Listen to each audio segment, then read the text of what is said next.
Good afternoon, everybody. Welcome back to Simtrax Broadcasting. We come to you live here tonight from the National Oval Racing Association here at New Hampshire Motor Speedway. Stella joining alongside me tonight here with Nora, and talk to me a little bit about this 1 mile track, how touchy it is, and how record-breaking it's actually been for me personally. We'll get to that a little bit later. Okay, well, I'll tell you, they pack them in here. They can get 76,000 people to watch these races, which is pretty darn awesome on the 1.058 mile oval. The turns you're looking at flat. We're 2% to 7% degrees variable, which is pretty rough for some leagues. They can't seem to get that super speedway high banking type of thing out of their system and control their speed. But we shall see what to expect tonight. Over 32 or 36 cautions last time I was here at this track. Pretty staggering. I'm hoping we're not going to end up in a massive caution fest here tonight, which is going to be really, really rough. But there's going to be okay as we keep an eye here on Cody Eldred. Looks like he gets knocked down to 16th, as it looks like Brady Moats goes ahead and runs himself a eighth place starting position.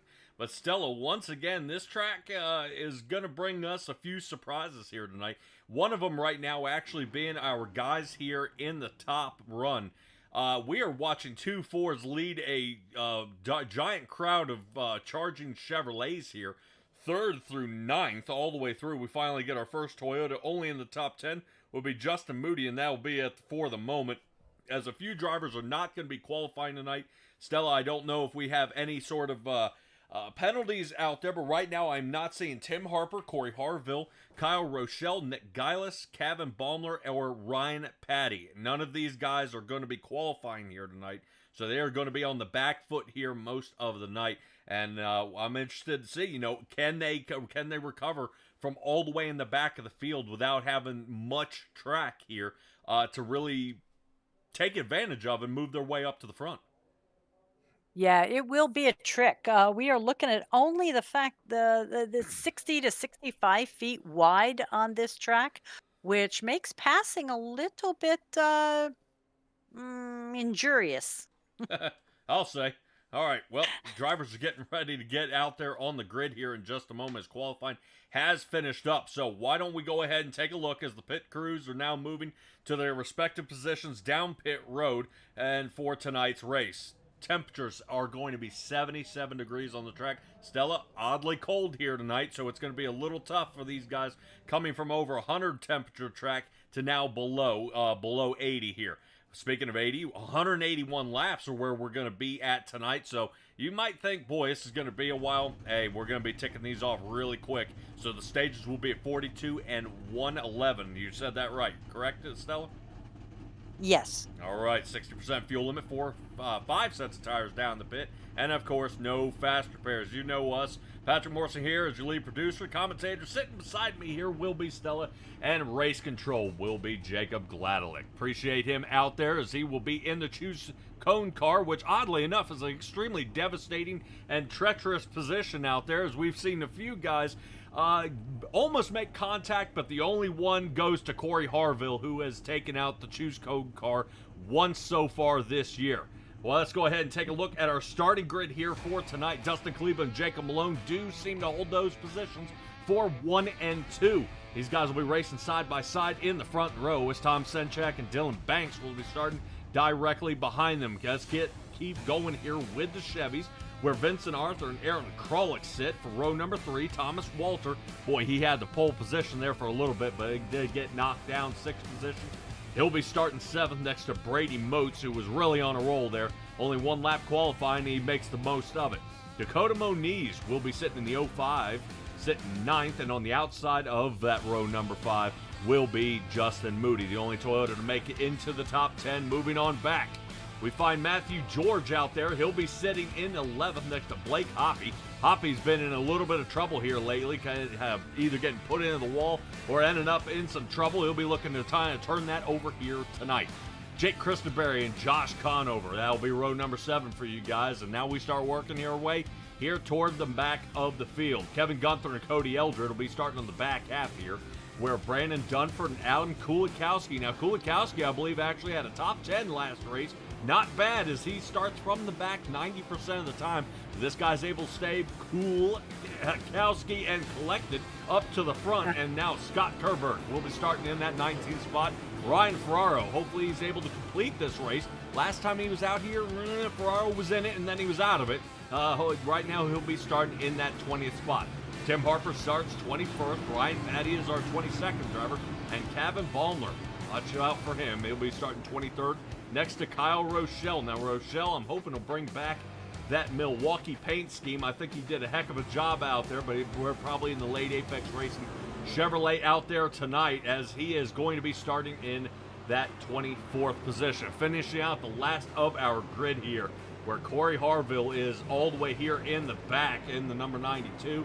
And it looks like Nick Gillis will be in the number 3. Gillis has been in a boatload of trouble here as of late, but man, oh man, we're going to see Dustin Cleveland, Jacob Malone go at it. You're darn right we are. Here we are under green. Let's get this one underway. Stella, I'm doing plenty of talking here. Let's go ahead and let you rip at it here, as Dylan Banks looks like he's trying to make a shot on the outside. Tom Senchak here. We've seen a lot of Dylan Banks lately here in that Ally number 48 Chevrolet. He's been sliding all through this field, and it doesn't seem to matter which track he's at. That is true. He can kind of own most of these tracks these days. Not sure whether it's driver or setup or both, but he does make it look good out there. Well, right now, Kaliba's in first, followed by Malone. Looks like Arthur's taken an outside line here, which is drawing him back a little bit, but he's still up 1.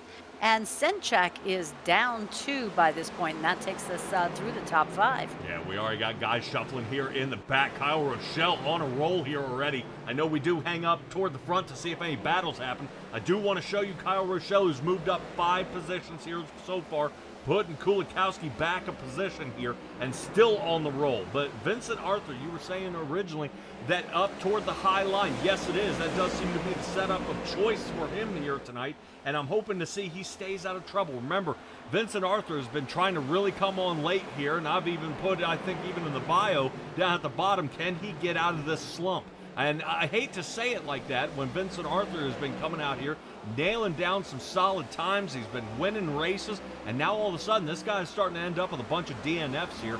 We talked to him in the infield car care center. Can he get out of this? I mean, maybe he's just got a slew of bad races here. But the closer we get to the playoffs and the more these races start to really count, he's really got to keep going here and cannot slow up. He has to continue to charge. Stella, we rotate back here to Brady Moats, who started 8th, working his way into that 6th spot, but Aaron Krolick is trying to make it extremely difficult for him. Good line here for the 19 Chevrolet, and Moats is on the inside, and I already see Dunford and Moniz working their way back. It looks like a little faster than normal. Yes, quick, fast, and in a hurry. I was seeing that too. I was watching back there with Josh Conover. They were kind of mixing it up, and it was looking good. But yeah, Moniz just dropped 10 places. Not quite sure why. Yeah, well, we'll keep an eye on here with RC and see why Kevin Baumler had to enter and leave pit lane. And looks like there's trouble up front. We're getting ready to head into it. There it is. Yep. And there's our first caution of the evening on lap 6. Boy, Kyle Rochelle on a roll. Looks like he kind of gets kicked between the legs here and falls back down to 24th here. That does not look good. Right now, it does look like something happened. I'm not quite sure what exactly took place. Let's take a look at Justin Moody here and see what happens. Ooh, contact there with the 93. Looks like Christenberry gets around, and Rochelle kind of punts himself out of there, and can't blame him. I'd rather spin it out and go back than end up with damage to the car. Yes. You can always make up time on the track. It's really hard to make up time in the pits. Yeah, let's take another look here at Rochelle. Sees the trouble, tries to get out of the way, and loops it around. Yeah, it looked like 91 of Blake Hoppy. He was almost about to run into the back of there. Well, believe it or not, in 24th place, Kyle Rochelle is only right back where he started. So he can do it again. Yeah, here we come up to the wreck. This is Rochelle almost coming right back to catch him. Woo. Man, not bad there. So a little contact between a couple of cars out there do get each other kind of bound up a little bit. Well, we have a couple that are choosing to hop in the pits and get a little work done, maybe. Yep, right now that is Kyle Rochelle and Justin Moody are working their way into the pit boxes now. I don't think this is going to be a 4-tire change or anything. I think we're coming down to kind of scuff it off, make sure everything's good to go. Nice. Maybe he had mud on the windshield or something, you know? He did one of those hair strips. No? Okay. Yeah, Jay out there saying the number 91 machine is not in green tonight. No, he is not.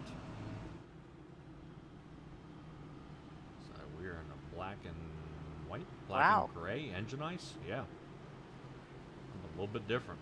Hoppy may be trying to change it up here, see if he can change his luck and maybe kind of sneak his way up to the front. I'll tell you, another one that's usually in green is Nick Geilis. He's up 9 in 18th place. So, is he still in green tonight? Negative. He is in the Hard Rock machine. Oh, my.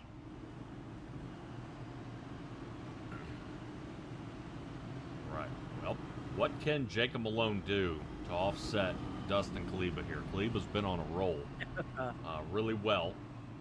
But I've got to admit, you know, just taking a look here at Kaleba, we've seen him race here a couple of times and end up in a little more than he could chew out there, seeing that, you know, he's led a bunch of stages. He won stages. I mean, he won stage 1 last week and just wasn't able to pull away with the win. Yeah, he was stage 1. He won. He came in second in stage 2 and then came second in the final. So, but yeah, he's definitely any track he's podium contender. And right now he's set the track record for tonight so far, the best lap time with a 30.354. So what can Malone do? I don't know. Go faster. Easier said than done. You know these guys are going to be tough, and as you see how they line up, oddly enough, right now Jacob Malone will actually be starting behind Kaleba here. Dylan Banks has opted to take the inside line, which will line him up in the number 2 spot. All right. Well, I know he likes to jump out and get some fresh air right off the bat, so this should be interesting. Yep. I will definitely keep our eyes out there. Quick request out there by Jay is requesting that the Beaver Nuggets return to the track. So if Jacob Malone is tuned in, we'll see if he can oblige and get that done. All right, let's go ahead and get this one back underway as the green flag is out. Malone, great choice here. That does work for him. Follows behind Kaleba 1 and 2, and that's going to leave Dylan Banks settling here for third. But it's quick little in and out for Jacob Malone as he touches down toward the bottom, slings himself to the outside, and the battle here for second will occur. Dylan Banks looking here toward the inside. Looks like Kevin Gunther may have ended up in a bad line. He's just trying to hold on to just barely being outside the top 10, and Senchak. Oh, we had contact in the second and third position too. What on Senchak, earth? I guarantee you this is not scheduled. Let's see what happens. Does Arthur get in this one? Yep, little touch right there. Oh, hello. Yellow flag is out. Okay. I'm going to Josh wait until Conover's something... backwards. Oh, man. Now, what in the world caused that? All right, Stella, my fine statistician. Uh-oh. What is the highest place Mr. Conover has had since switching to the 42 McDonald's machine? Oh, heck. That's evil. These guys change paint so often. There is no way. Yeah, Let's take a look here at Josh Conover here. See what. Look at that. We're scattering. Nope, I think we got to go back a little further. Yeah, let's try to see if we can take another peek at it here. That looks like a good angle. Ooh, Frolic and oh, Thomas Walter loops him. No. Heavens. Well, honestly, it could have been a lot worse. But like you say, Thomas Walter and Cody Eldred are coming into the pits, so maybe doing a little touch-up on that paint. All right, let's take a look here from the top of Dakota Moniz. I just don't know how you handle yourself when you see, all right, we're racing the pile, smoke, car backwards. Ooh, look out.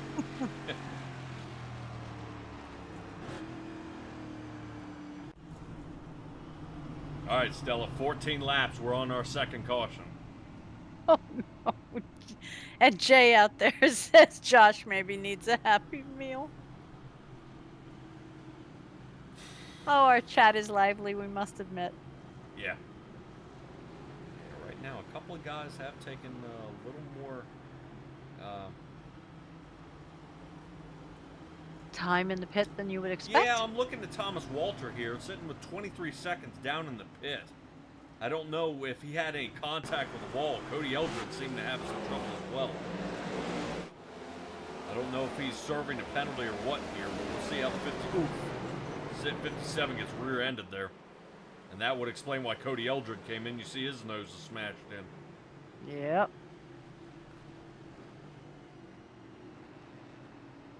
Starting to look like Sylvester Stallone's sneer.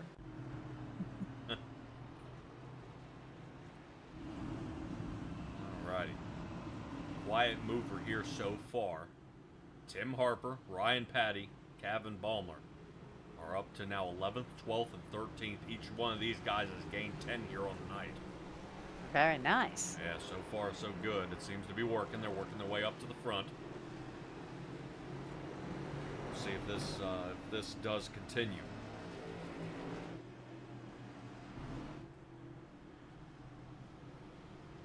Kleba's still owning this race, though. It does look like Jacob Malone was able to kind of squirt out of there a little bit, but he's going to start behind Kleba again. Moats is now moving up from 8th now to 4th is where he's going to reside here for the moment. We'll be back under green here on lap 17. I'd like to thank our fine race control for doing a great job in the two-cone car. I'm showing Banks in the tower. There we go. Yeah, they're shuffling it up here. Right now, I think Banks is trying to get in his head a little bit. Just a tad. Well, he and Malone made contact right before the caution, so I would tend to think about watching that pair. This may not be over. Yeah, well, I noticed how Aaron Kralik has actually been getting a little bit loose here in the back. Seeing how that's going. More Toyotas are fighting their way into the top 10 here.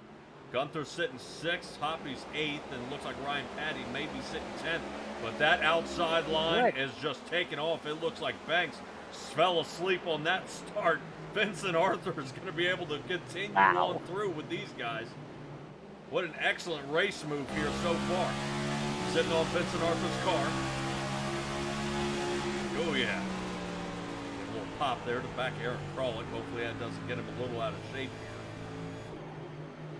Great race here so far. 3 and 4 we go through. It looks like Banks still holding on to it, though. Kralik has been checked off here as Vincent Arthur switches up and takes it into the inside. Gave up on the outside line as Aaron Kralik's 0-1 not holding up to Arthur's standards and continuing the roll. Moats was up to 4th, now is sitting for 5th. He's looking to see if he can hold on to it as Kralik is now steadily losing positions very, very quickly here. Kleba getting away from Malone. Banks is trying to get pretty close here. So I think right now, Stella, Kralik might be in some trouble as now Gunther's coming on hot with Matthew George close in tow. Yeah, I think the two of them are going to try to do the 1-2 punch. Yeah, right now we're looking at the Aaron's Aaron's 55 Toyota out there of Kevin Gunther taking a look here inside line. Once again, here we go. Let's get on that left front here of Kevin Gunther as it looks like Matthew George is looking to make a move here. We got a Ninja Turtle trying to fight him off here. So good. Great decal placement there. Right, Flatline Motorsports driver of Matthew George moves up to 7th now. Great job here so far by his Camaro. And now Kevin Gunther's Toyota Camry is going to be looking to set up and retry again. Let's check back up front here as Jacob Malone still chasing down Dustin Cleveland. Dylan Banks seems to be settling down here a little bit in 3rd here as we get lap number 21 underway. Vincent Arthur sits 4th and Brady Motes is our 5th place driver here. Yeah, all these guys are running really tight tonight, which I like to see because it causes a lot of real racing. You know, a lot of skill. Yeah, it might be possible here. Taking a look here at Kevin Gunther trying to work around again. It looks like Krolick may be still continuing his march backwards, though. Right now, he was charging up to the front, but it seems this thing is... His machine's kind of slowed down a little bit here. Bad angle here by Krolick, and George tries to cross him over, but you can't do that here at New Hampshire. There's not enough banking to make that kind of an adjustment mid-turn. Gavin Baumler, check this out. Coming from out of nowhere here, up to 9th, 14 positions gained as he's got try and swarm of cars behind him of Brandon Dunford. And check that out, rolling up on him here, and here is the Haviland car still rolling through. Get on top here. The 56 right now. Ryan Patty does slide to the outside. Ooh, man. About to be an insurance claim on that one if you make a quick little touch of that left quarter panel. Looks like he checks up and gets on through. Not bad here as we get going underway halfway through lap number 23. Thomas Walter is off track. Oh. No. Yeah, right now I'm showing a little trouble here by Mr. Christenberry here in the back. I don't know if Christenberry has disconnected here. Lap 19 is as far as he made it. I'm going to take a quick look and see if we had a ouch. I've never heard of one of those. That didn't look good. What in the world is car was braking? Ow. That was a straight shot into the wall. Let's roll this back. I mean, yeah, no. Well, no we're help. around No. Walter here. Oh, snap. Nope. Boom. Yep. Yep, we saw a lot of this last time. My heavens. All right. But explain to me, did he take it to the garage after that? I believe so. That was a hard enough hit. Kevin Gunther. Okay. Mighty Ninja Turtle didn't make it here. He made it to lap 25, and it looks like he took a shot to the wall. Let's take a look. Same thing. Boom. Oh. Almost the exact same. Oh, no. Ouch. Comes back down the track.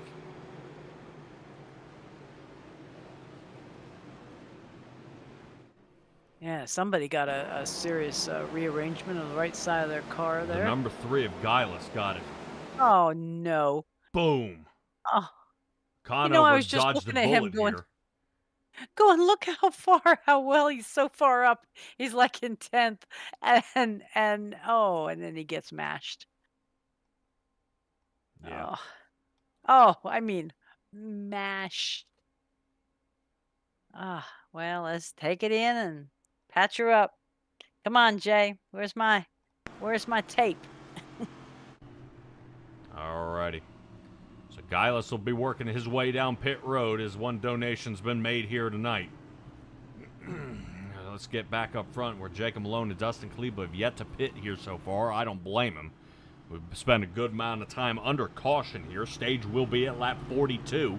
So I'm sure fuel will not be an issue. If these guys can just conserve tires, they should be doing quite well here up front. Top 12. The top 12 haven't even been into pit.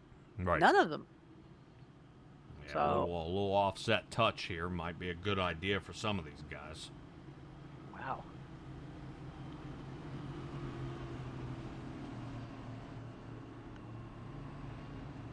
Yeah, this is a driver we're missing here lately.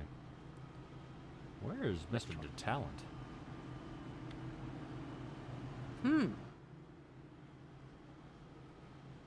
I do not know. I have not seen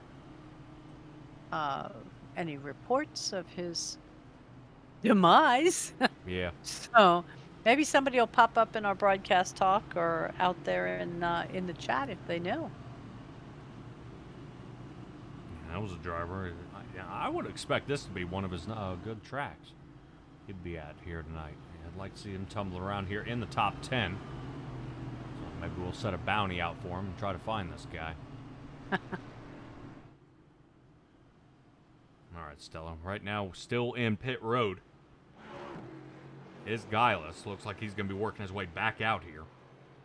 All right. Boy, yeah, you're right. Just as soon as this guy gets a break. Yeah. Now he's down a lap, still with a boatload of damage here. Yeah, I didn't want to say anything like, "Hey, look where," but all I had to do was think it. It's terrible.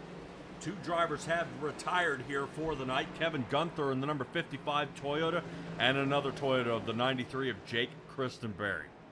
Unfortunately, these two drivers making it only about 19 laps, and the other one about 24, almost wrecking in the identical spot out there on the track. A little late to hear the yellow flag there. If there was oil out there on the track. Seems the choose cone still remains solid here for our top 5. Justin Kleba and Jacob Malone still choose the outside line. And Kleba and Brady Moats look like they'll be on the inside. Yeah, let's hope Banks gets that blinking under control. Not good to be up front there doing that. No, not at all. Slight disconnect issues here, and we're going to be able to hammer down here. Get it back under green. Pace truck lights are off. Check out that 54. Can't miss him. No, I like it. I better be the money line machine. All right, let's go ahead and get this one back under green. Great start by the outside line again. Looks like Vincent Arthur didn't miss a beat on that one. Gets right behind Malone, slides down to the bottom here, but watch how Malone bobs. Malone bobs to the bottom and just can't seem to get that restart roll through. Able to keep with Kleba and loses a position. Now Banks finally has him. Watching back to that playbook, seems he's got it now. And Yeah, Vincent Malone's Arthur's gonna be having taking a look here to the inside. Is having some kind of a tacking up problem or an adjustment issue, because this is the second time I've seen him take off and not make it through the first lap before the rear end starts playing wreaking havoc with him. Yeah, maybe a tires hot to cold cycle, and we're having even more trouble, and these guys are just kind of falling off pace there a little bit. Speaking of falling off pace, Scott Kerberg went back there and gave a little knock to the wall. Guileless is back down pit. I think he realizes he can't turn that thing after that hard shot. Says Guileless had a problem back on that 30. Check and see if Banks is getting ready to make a move here to the inside. I check all the way there in the back. It looks like we've got a little something going on with Ryan Patty. And Ryan Ferraro. He just dropped back to 23rd. Yeah. Now it looks like a lot of damage there to the rear of that vehicle. Get crunched up here. Looks like everybody's square. Looks a little.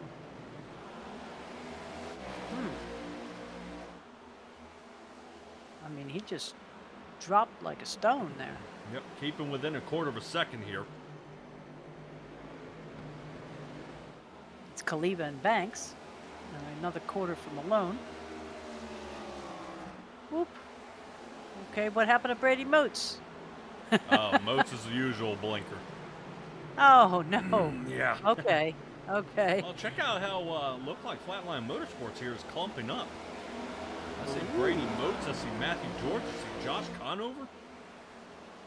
Nice. Right. So it looks like it's the aluminum curtain out there between 7th and 9th. That's funny. Keep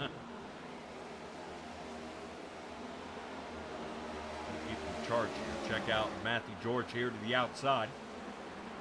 Right now he's hanging out in 8th.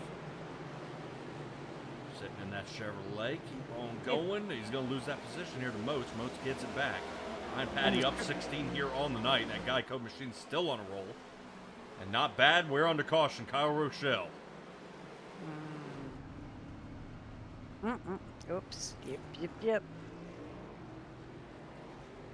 That was Adam Kulikowski sideways. Yep. Oh, looks like he's able to get refired there. That was close. What do we say we take a look at Adam Kulikowski here and see what happens. Nope, Rochelle gets loose. Clink. Takes him into the wall. Oh, and then there's a nick back here. Ouch! Yep. Just checking up and not being able to clear everybody. And Rochelle was doing a little road course. Boy, was that Senchak he got into? 26? Senchak into Moniz. Those two go careening off track. Kulikowski trying to check up. 15 nails him. Eldred.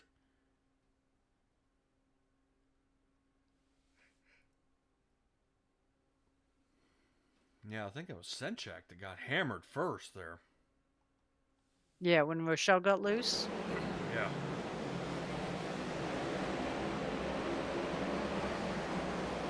Right here. Oh, secondary shot. Yep, next donation made. Not bad. Snap it back straight and keep going. Any idea what happens to Kulikowski, though? Everything looks fine, but it looks like he checks up. Oh, But I think he like saw it coming. Yeah, but it looks like he's pulling off the wall. They took him out when he did. Watch how it... Blink. Right there. Okay, so he kind of took himself out. You saw him think inside and then change back to the outside. His car broke loose. Yeah, but the extra tag did not help. Well, it looked like he was going to clear it, but heck, the guy's sideways trying to clear the wreck. He's coming back out of pits. Oh yeah, 30 he'll be seconds. fine. Not too bad. Yeah, he'll be fine. Kleba will still remain here in the lead. Looks like he may have another stage win at under his belt here as we reach lap 42 here in a moment. I do want to take a peek back at Gillis and see what happened to him back on lap 30, which caused him for an extended amount of time. I thought I saw him go straight and hit the wall. Yeah. And I think I think he realizes he can't turn that thing. Also like to, oops, Toad. Also like to note that Dylan Banks is now in 15th. Was that just from a pit stop? Yes. Dylan Banks did come down and get 4 tires of fuel. So what he's doing is he's offsetting. He's going to offset for the pit stop here. Which to me, depending if they'd race it out to the stage here, that could kind of mess up our guys here in the front, thinking there may be a caution. Right now, I'm seeing out there in the chat, Drift King is saying a green-white checkered for the stage. Do what? I'm sorry. Okay, so they may do like a 2-lap runoff. Okay. So we'll see how they fare for that. Notice how Vincent Arthur does get in the front row now. With Dylan Banks checking out there, this gives Vincent Arthur a chance to get in the front. And I'm wondering if that's what Vincent Arthur is trying to do here, is keep those tires warm so he doesn't end up like Malone in turn 1 and 2 every time they get out of the restart. That could be.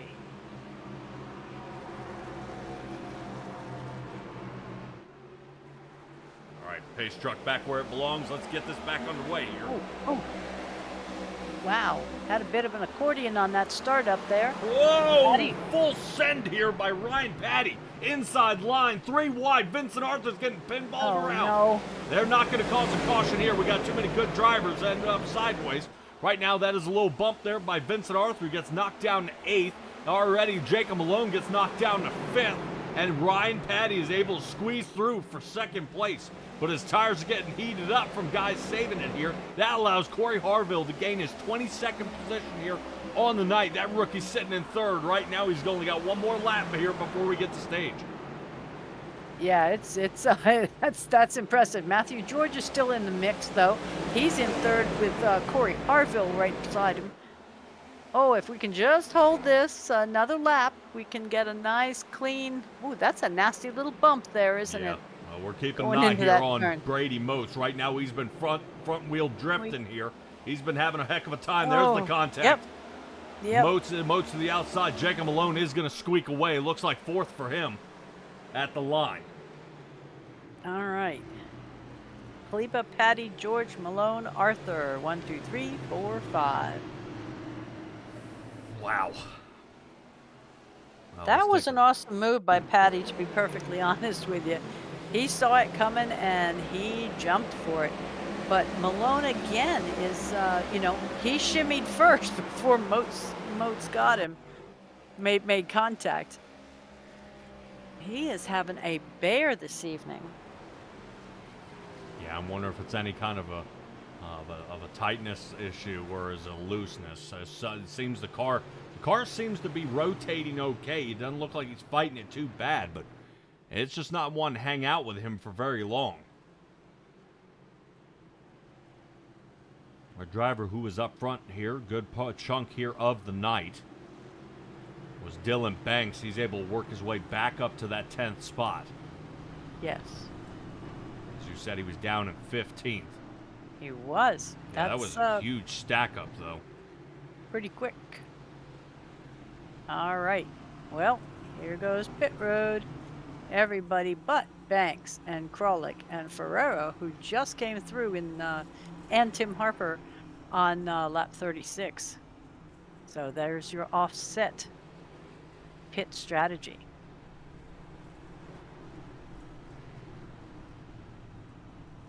Yeah, trying to see if I can find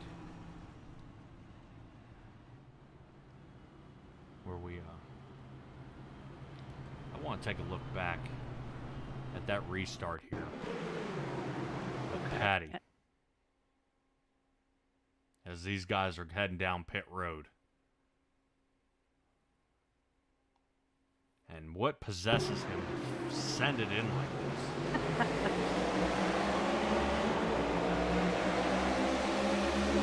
Well, that's kind of a lead follower, get out of my way situation, I think. Watch what happens to Vincent Arthur. 1, 2, 3. Yeah. You know what I mean? Here's Conover trying to make the move to the inside, but not too fast. I mean, look at Harville right there. Trying to think about going to the outside of George. Can't because of Malone. George keeps cutting over. I mean, man. And the entire time, that 48 machine is sitting back watching this whole thing happen. And that's exactly what I was gonna say. Watching Krolick on one side and Baumler on the other, going, hold it, hold it.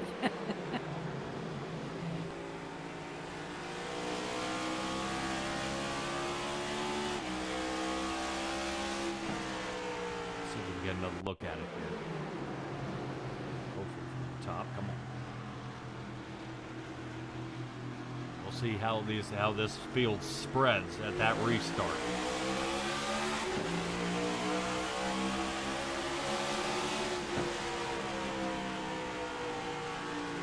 We are heading in. This is where Vincent Arthur should be pinballing. Here we go.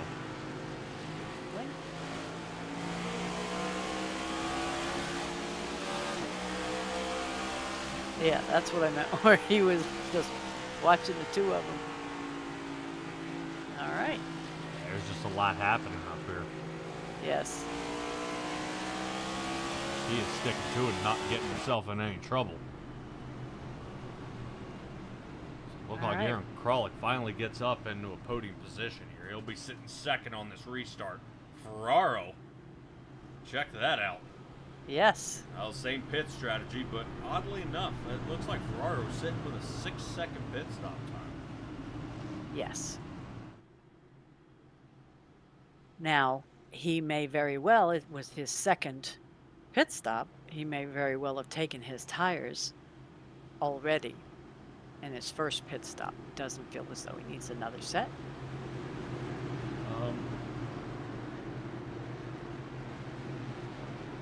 Let's see. Yeah, Ferraro came in lap 27. It was the last time he came in, so. And it was for 4 tires and fuel? Possibly, I believe so. Okay. Ferraro with a quick fuel top off, and then back out he goes. Boy, Kralik. Yeehaw. Yeah, Kralik marching back here. That does drop him from the front row down into fourth. Seems like a big shuffle. Contact with the wall now. Now we'll keep an eye on to see if this accordion continues on back. We're going to go a little bit longer here for this stage. Lap 111 is what we're looking for here. Blake Hoppy's moving back. Yeah, see, Hoppy and Moats are having some trouble here. Right now, yeah, that's Moats here to the outside. Almost at the possibility of a 3 wide where Conover's all the way on the bottom. Thought second of it, and he filed back into the line. Yeah, Ferraro getting a little annoyed here. You see him slicing to the inside. He's got to watch out. Tim Harper's going to be there. Whoop, Harper wiggling a little bit as they get away. Caution. Leave our money line. Oh, You can no. see by the streaks. We'll see if he was assisted here in just a moment.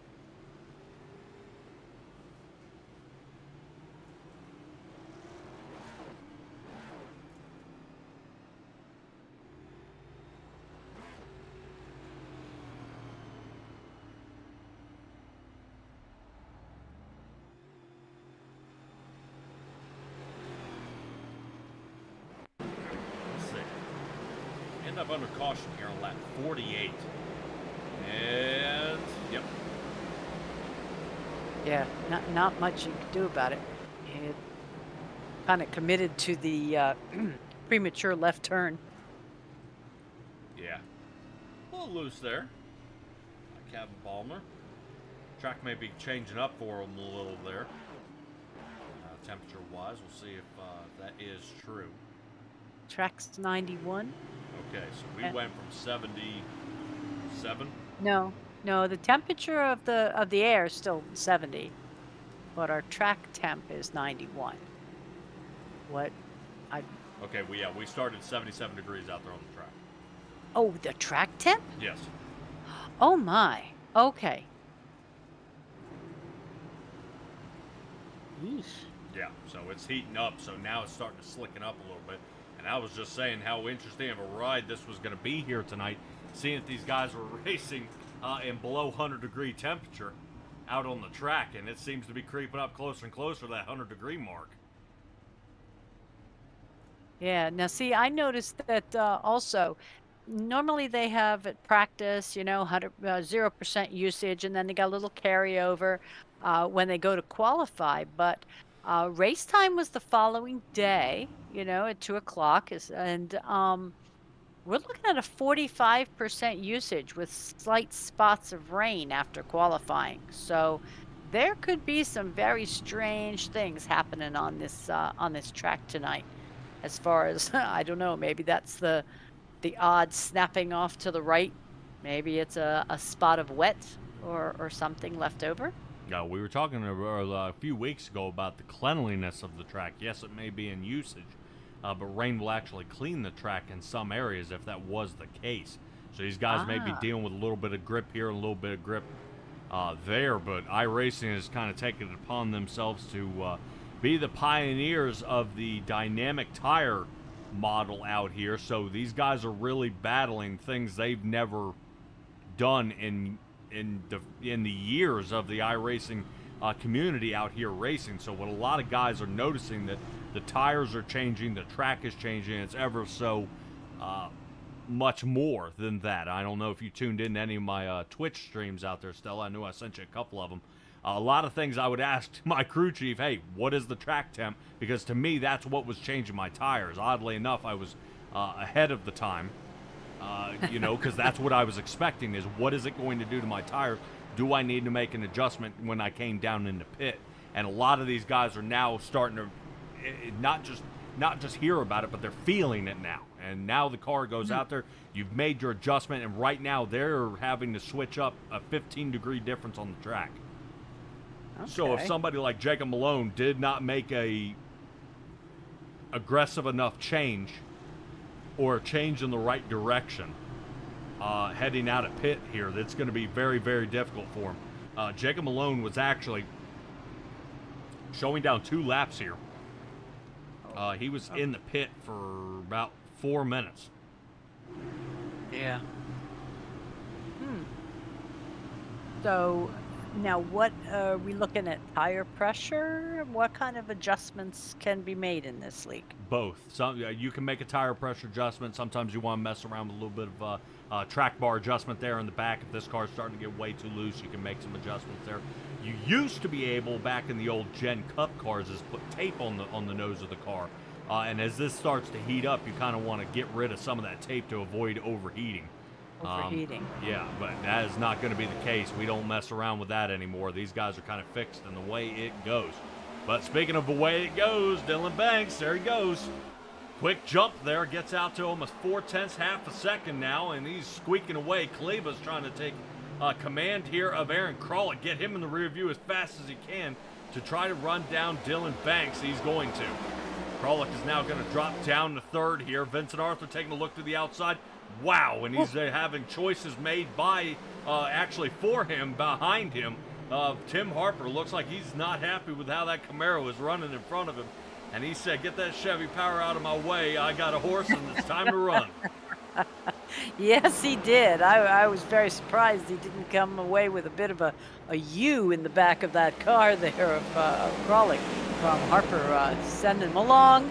And speaking of sending him along, boy, took him down about 5 places with that and still trying to catch up. Yeah, well, that gave him the boot, moving him all the way from that 4th position down to 13. Kralik is able to hold on to it, but gets kicked outside the top 10 here.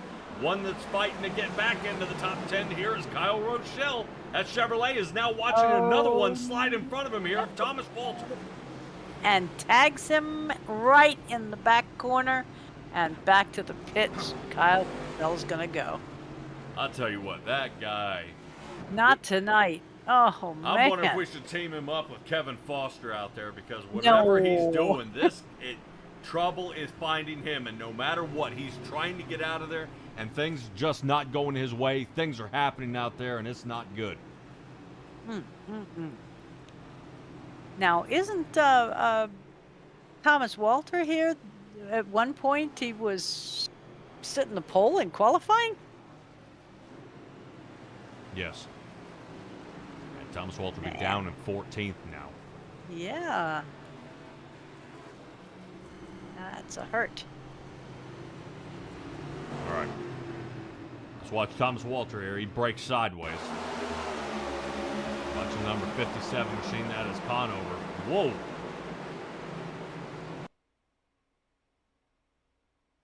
Did you see Moats? Yuck. There's Harville. Harville's going to get pinched down the wall. Oops.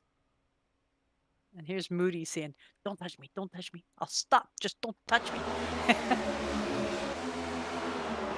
have had enough time.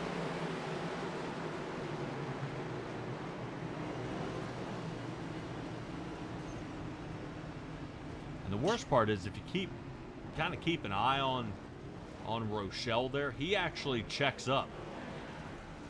And you know, he may come back and watch this, but if it's nothing his fault. If he doesn't check up here, I think he'd had enough speed and squeaked out. Watch where the brakes start locking up.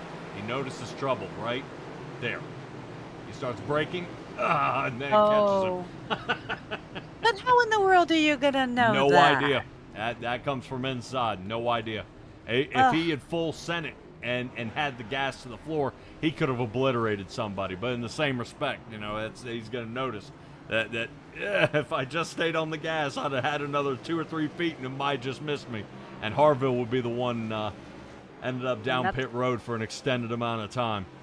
But That's Harville why is they in call it pits. hindsight is 2020. Yeah, 100%. But when you go back and you watch races like this, and that's why I like bringing Simtrax broadcasting to you guys, we do it a little bit different here. I try to give it different views. Let's get different looks at how we see these wrecks, and maybe guys that can go back. We get plenty of other people in the camera out there, but guys can go back and maybe take a look and see, all right, how can I improve? How can I do something a little different? I'm not saying I could do any better. I mean, I probably would have done the same thing. I see trouble. It's easier to check up than try to fire through it because, we've seen guys go, send it straight through the center and actually kill each other and that, make it 10 times worse. So I'm 100% with him. Hit the brakes, but it's one of those. Should I have waited just a little bit longer and see if the if the door opens there and try to get out of that situation? But it's like you said, hindsight 2020. Yeah, as many times as I've kind of heard you chastise people that just barrel in and take people out instead of checking up. I definitely wouldn't fault Rochelle in the least. No, not even a little bit. Not even a little bit. It's just what could he have done if he had gassed up? Could he have cut in front of Harville? Quite possible. And he would have bought himself another car length away. But there's no telling. There was no telling if he was going to snap back up the track. If he had kept sliding sideways and rolled backwards up the track, he'd have been dead to rights. He had nowhere to go. Yeah. And then it would have been even worse.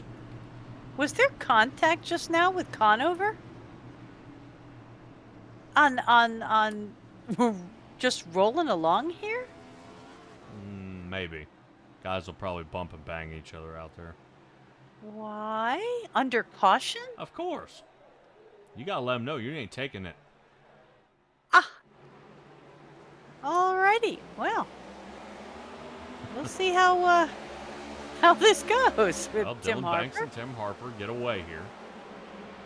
Harper wants to get back up there. Right now he's sitting in second, right behind our leader, Conover. Ooh, man.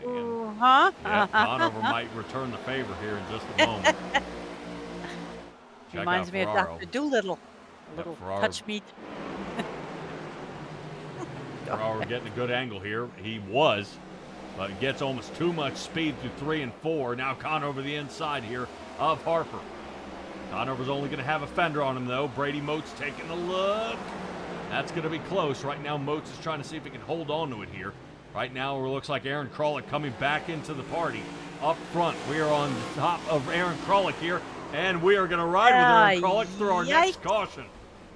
Yes, we are. That's so bad. Joining us out there in the chat, Douglas Ross. Appreciate you joining us, buddy. We are in the middle of...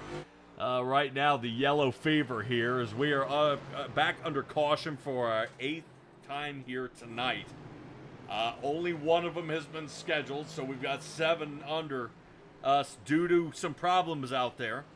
Right now, Aaron Krolick would be our next victim here. Let's take a look. It looked like he made a little contact with Patty here on the roll out. Yes, he does right there. A little contact again. And Cleveland sends him to the inside.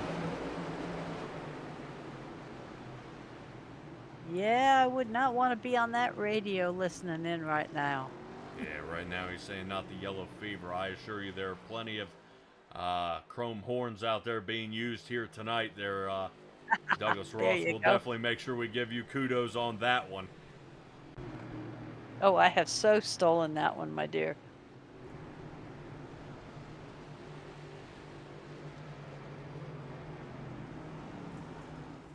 All right, well, we'll take a look. Looks like Tim Harper, Ryan Ferraro working their way down. Hoppy, Kulikowski, and Walter are in as well. Corey Harville, tons of time here, and I wouldn't think as much. He was only squished into the wall here, but it looks like Corey Harville, it looks like over 5 minutes now, he is sitting in the pits. Well, let's see if he ends up in the infield car care center to see if there's some trouble out there with his race car or he is going to be able to return. I hate seeing him getting knocked out so early here, but maybe he'll be able to come back. Yellow cautions back and forth, back and forth. He might be able to get back on the lead lap. Cody Reader. All right, yeah. Where is Mr. Cody Reader? We're also missing that driver as well. I only have one Venku machine out there. Hopefully he's going to be able to boomerang back. Right now, it looks like Dustin Kleba trying to fight his way back to the front. But he did pit on lap 57 for a fuel and go. 5.42 seconds in the box. So he'll be churning his way back to the front. Conover up here with Dylan Banks. Conover rolling there with the Flatline Motorsports gang. Banks is hanging out with Flatline Motorsports, though. That consisting of Moats, Arthur, Vincent Arthur, that is. Banks, Conover, Matthew George, and our RC. Oh. Stayed in a bit for points. Will Harville's checking in. Oh, okay. Gotcha. To let you know about Corey. Right. Status. Yeah. Just trying to hang in there, my dude. All right. Well, 22nd in points for him. Seeing that Jacob Malone is... Well, he's down about a lap here. Yeah, well, it was good for him to come in because right now he is only 2 places above the cutoff line. He's running 14th right now. So for playoffs. Will is his government name. I knew it. Ah. Yeah, it's Corey Harville. Okay. Right. Oh my God. Okay. Ah. Mr. Yeah. Corey Harville. Yes. This is that fella that done talking to me about back markers. Who's been writing on your back? Remember I was talking about that earlier? We got some people sniffing around for Thursdays. Oh. Yes. Sorry, back markers. I just thought somebody was drawing on you. Okay. No, okay. Alrighty. Lap 67 this time by. Like I said, we're still looking for lap 111. Drivers have already taken some tires out there. We say we go for it again. Yes. All right, lap 62 is where we ended up back under caution with Aaron Krolick and Patty doing it again. Yeah, but woo, Arthur's right there with him, boyo. Yep. You see right now, Josh Conover trying high, trying low, trying high again, no dice. Right now, it looks like Jay was able to deliver that happy meal to the man up front of Josh Conover. Last time Conover pit was on lap 43, which is a little bit later there than Dylan Banks, about 9 laps later. Are the tires a little fresher? Maybe. See how that plays out. Banks, Conover, Arthur, Patty, and Moats. Not bad, seeing that we got 4 drivers from Flatline. Sitting in the top 5, Ryan Patty's the only one out there to break them up.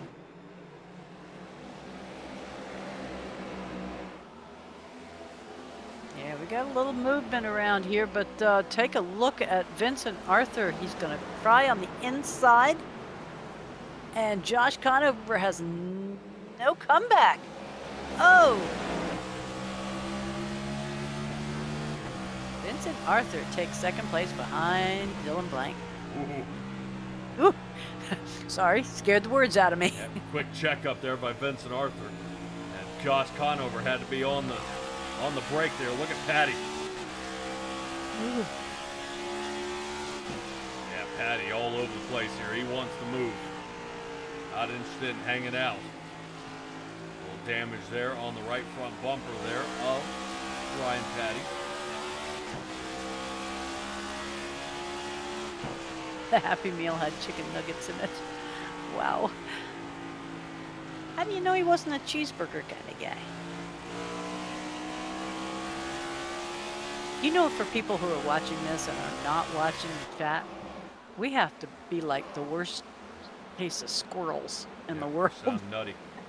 Stella, I've got to say, this guy right here, we got to get a Phoenix on his car. This guy Yes. is now back to 7th Yes. and is still churning. Past Moats, goodbye. Up to 6th. Holy cow. What in the world is going on here? This guy is on a rail. Yeah, and his car is not in the best of shape, but he is motoring something fierce. I mean, he only spent 34 seconds down there. You know, well, we're under caution. We're going to spend more than that under caution. This looks like Brandon Dunford is the next one in it.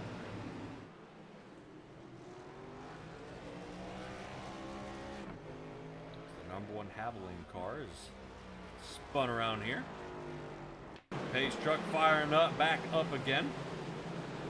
Next time around, he'll be in for his next pit stop. Oh, he tried so hard not to hit him. 91, excellent move. If you think Blake Hoppy, if that's all he got, that was the best. Yeah. That was the best. So a little nudge there by Hoppy. Let's see if we can get a drone footage out there and see if we can take a peek. Yeah, he's fine. Yeah. He'll be lucky if he even got any incident points for that.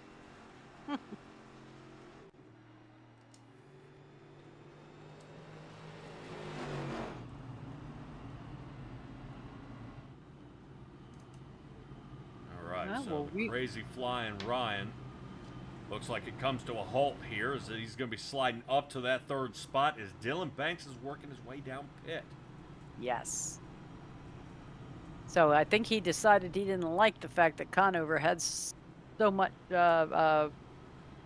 more rubber on his tires than he did, so he's finally coming down.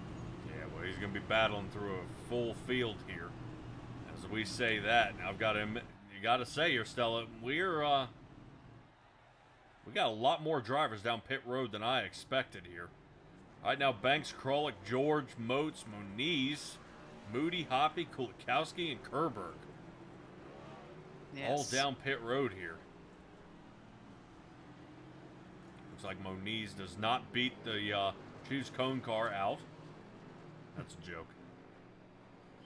Okay. Okay. So the person with the oldest tires on the track now will be between Jacob Malone and Josh Conover, both having come in on lap 43.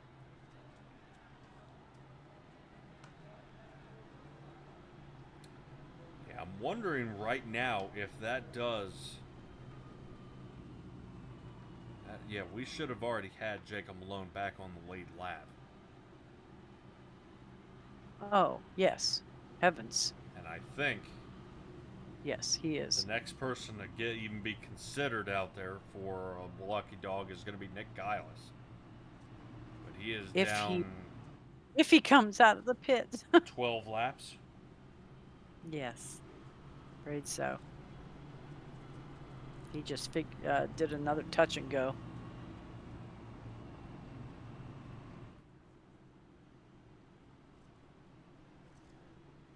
Ooh, Ryan Patty taking the inside line.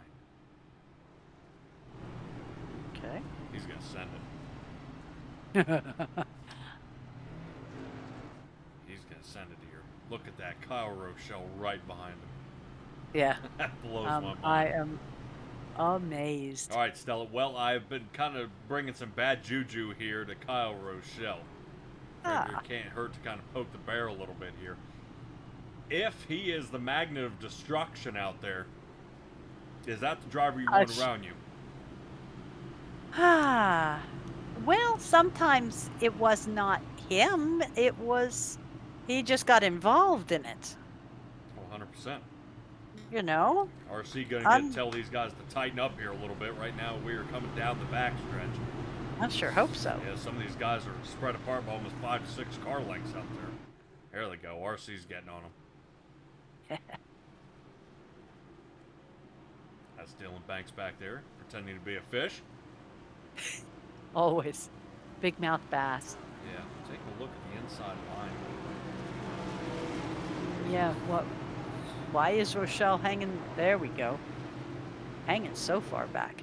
Almost like he was waiting to get one of those rolling. No, No. that gets you a drive-through. You do that. Oh. Yeah, there's no leapfrogging start.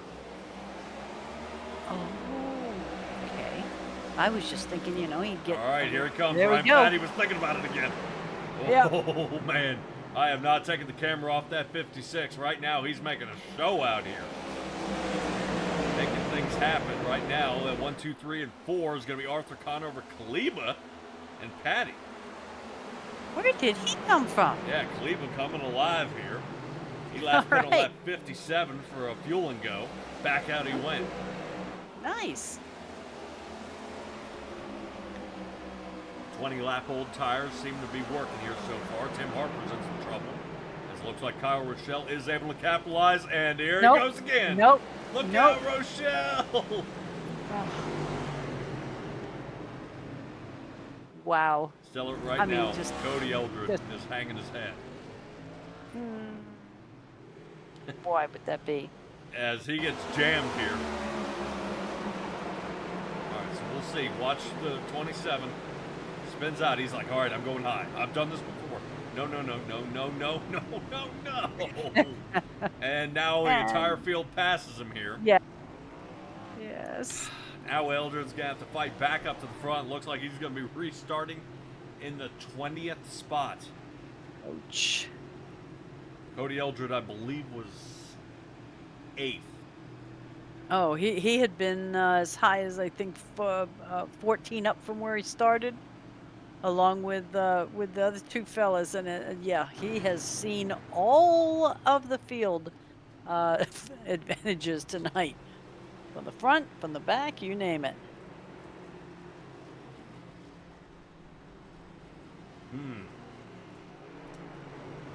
Mr. Rochelle.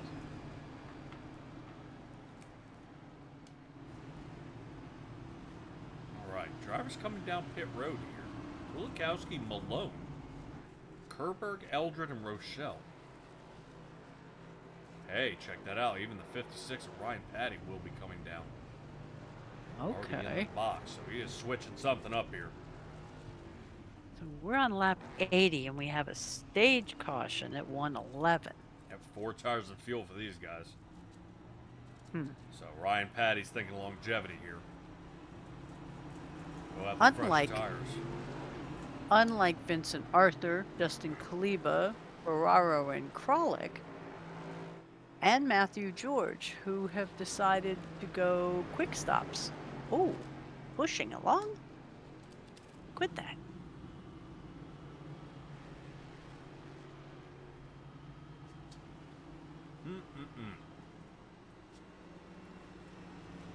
Well, Stella, we're almost a third of the way there on our cautions. Yeah, let's.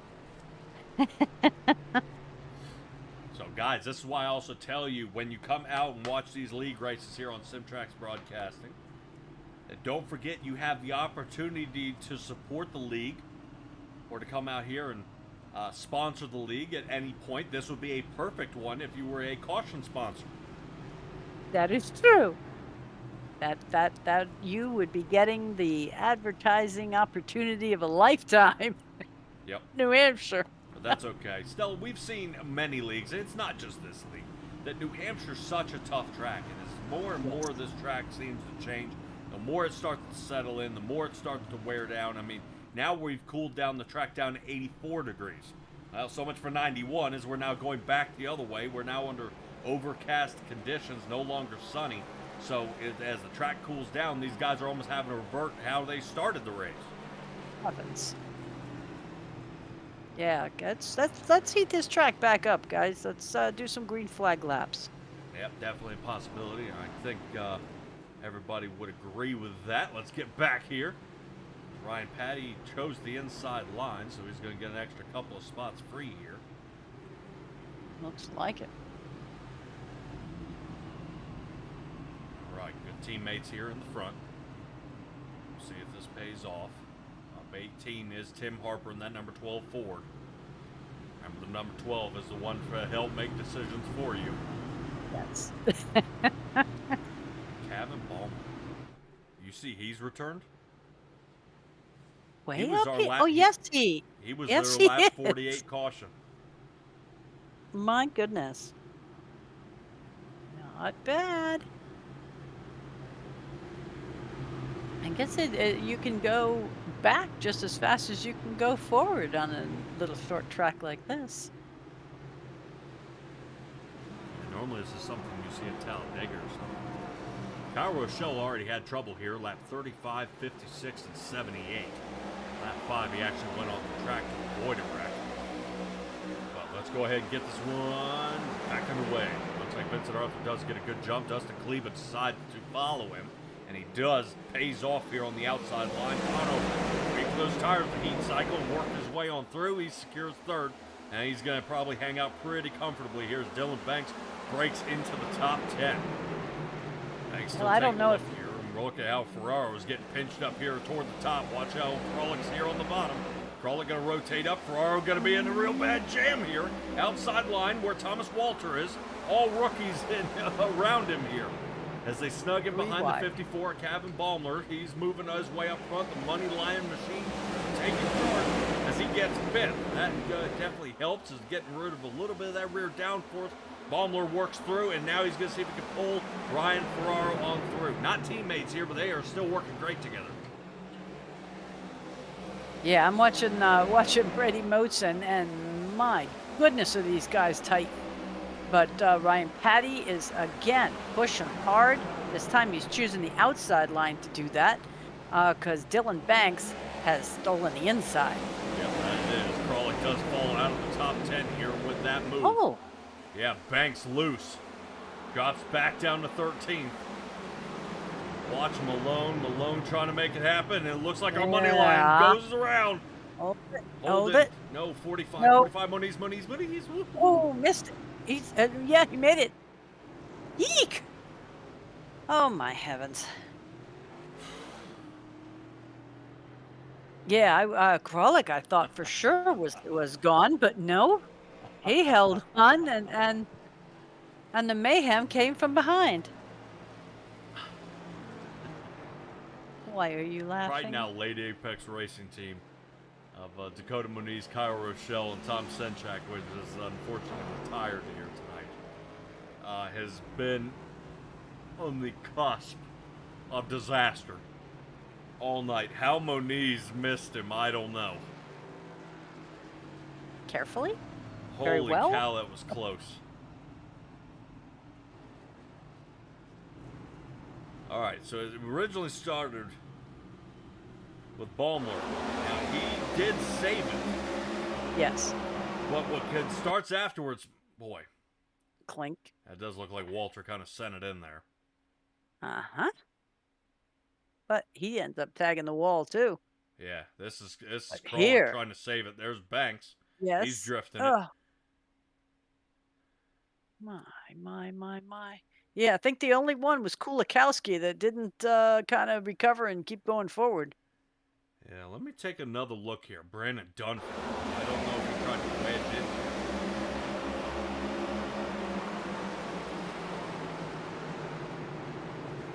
Okay, that's where Banks comes in. Right there.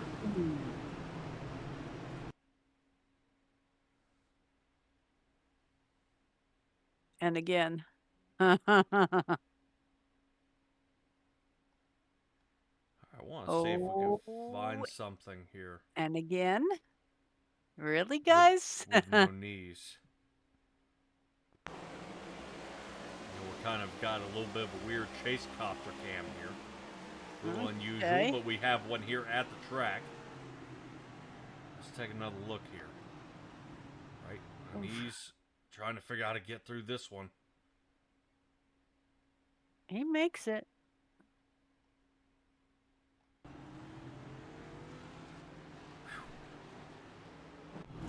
Well.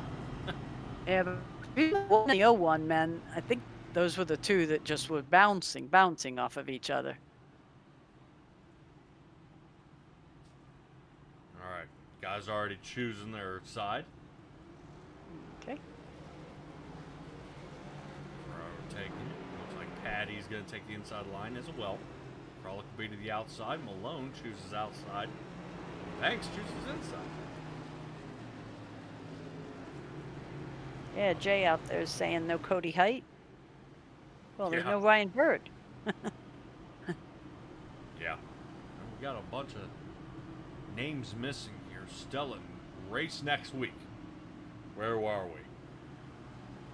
Oh, where are we? Yeah, as we continue here at New Hampshire Motor Speedway, this 1 mile track. Definitely bringing these guys a bunch of trouble out here tonight. Already here on our 10th caution here of the night, 11 if you include the stage. Right now that is Conover working on the inside. I don't know if he's fuel saving right now. I don't know what he's doing there. Something a little different. But as we move on, Conover, bro, off the jump. Really? He was thinking about it. Nashville Super Speedway? Oh, what? We're going to the concrete track? Yes. Okay. That's what I'm talking about.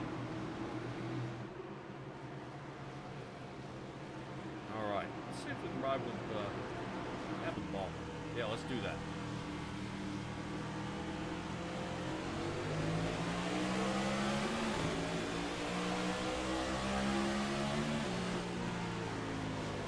Look, that's Patty shooting up the left side here. See how you lose him in the mirror? There he is. Quarter panel, quarter panel. Oh, contact! Oh my God. Della, I swear, if I could say where wreck's gonna be, I'll show you. You're 3 wide right now. Yeah, well, we swing to the outside as Ballmer is caught in the middle here. Right now, he's lost all air. No. And that's gonna do it for Ballmer tonight. That's it. Oh, man. Did he just take out Moniz? I think Moniz went too.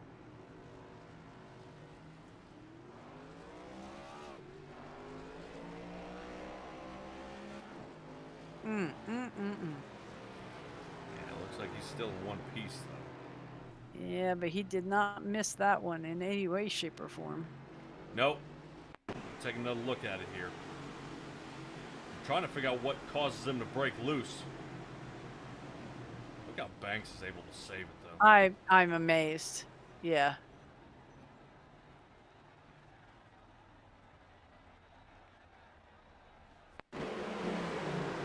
Looks like Malone almost takes the air off right there.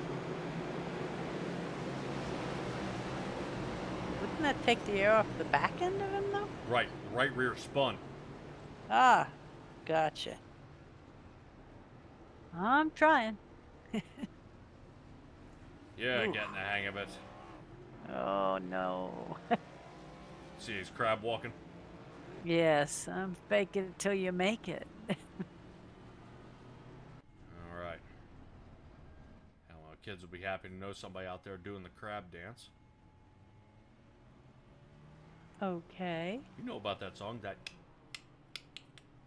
one? No. Is that Crab Rave or something? You know exactly what I'm talking about. I mean, not my kids or anything, but you know the song. Everybody plays Beat Saber. Let's go. Vincent Arthur and Josh Conover sitting 1 and 2. Dustin Kleba sits 3rd. Brady Moats will be 4th. And Ryan Petty, it will be 5th. Let's see if anybody else is going to hang it up here tonight. Looks like Dakota Moniz will continue the charge. 12th place is where he's going to sit before the Choose Cone car. Yeah, right now, Ryan Patty would be our hard charger of the evening, up 17 places. How many times? Yeah. Check that out. Malone's back to a top 10. Oh, my. And, I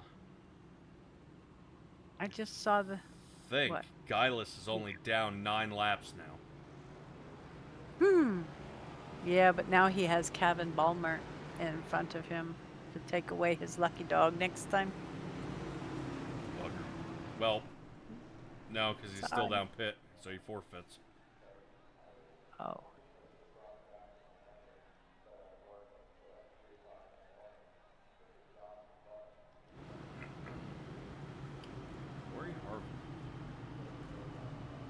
Still in it out there with Fast House Racing. Ballmer is one of his teammates out there, and so is Hoppy. Big good guy to kind of hone in on here. Hoppy, he's starting on the outside. Looks like a row. I think that's going to be 6. Maybe 5. It looks like he's snugging up to the 10th spot, so Hoppy should be starting top 10 here.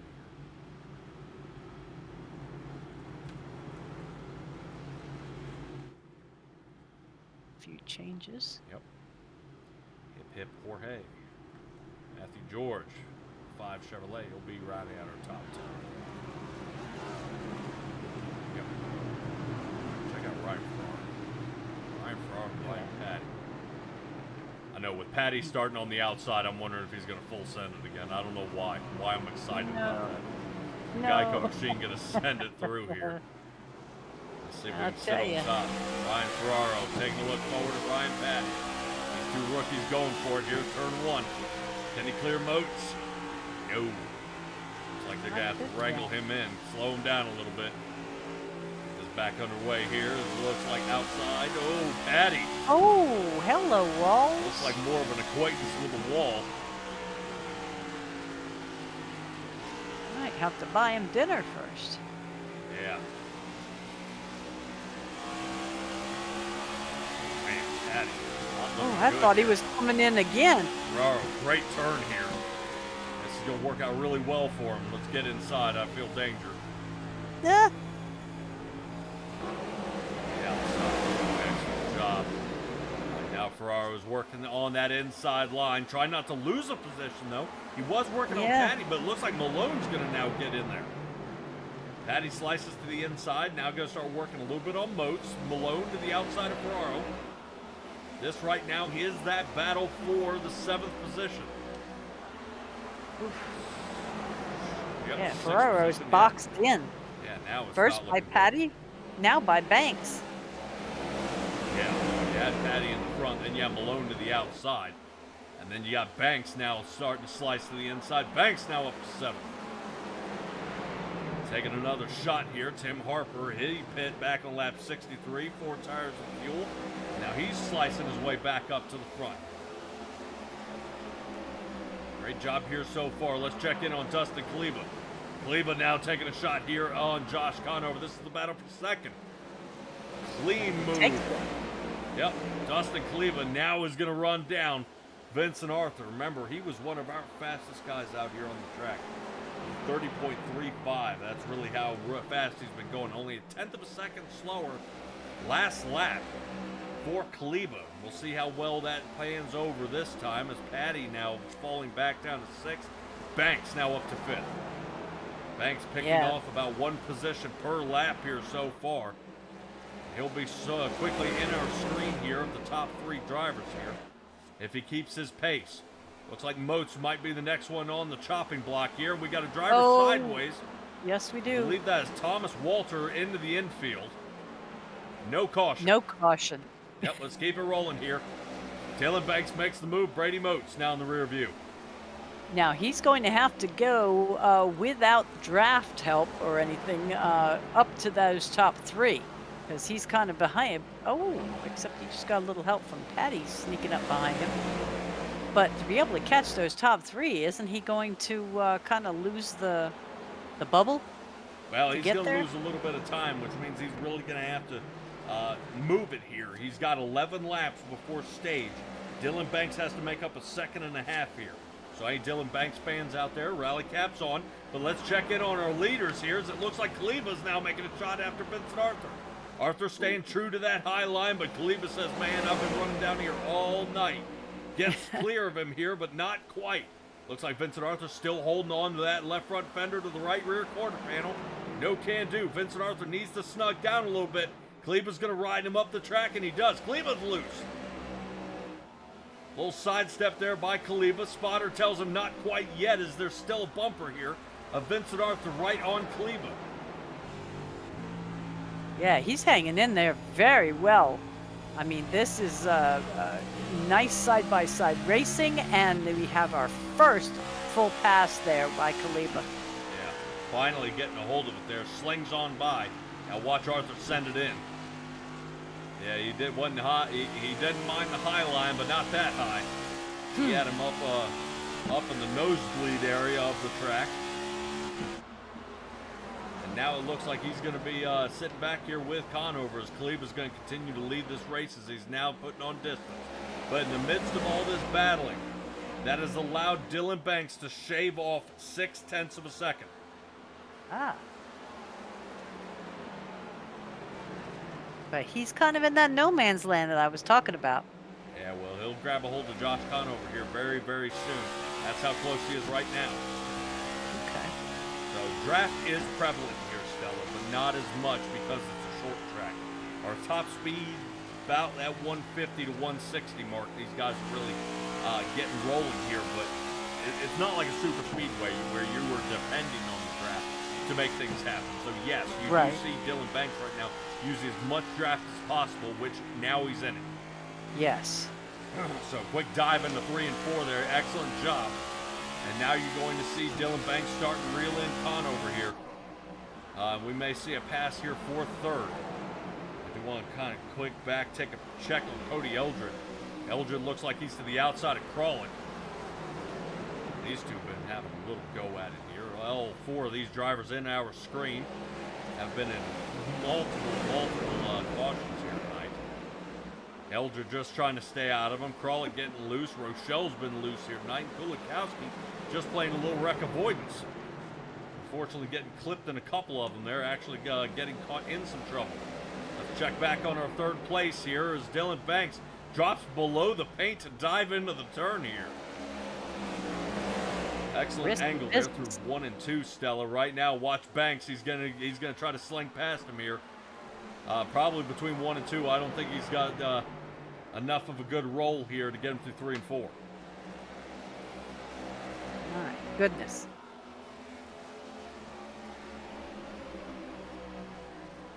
Finally, the green flag racing everybody's been hoping for here. Dylan Banks finally able to get to work. Kleba enjoying that time out front. Fresh air is working very well for his machine as he is stretching out to a half a second lead. Whoa! Looks like Banks may have gone up and nudged Conover a little bit. Conover knows he's there. And he's definitely making it well known. Yeah. Yeah. 48 machine to the inside. Now they're side by side coming down the back. Right now they are making it happen here. 1 and 2. Dylan Banks shoots to the inside. Wow.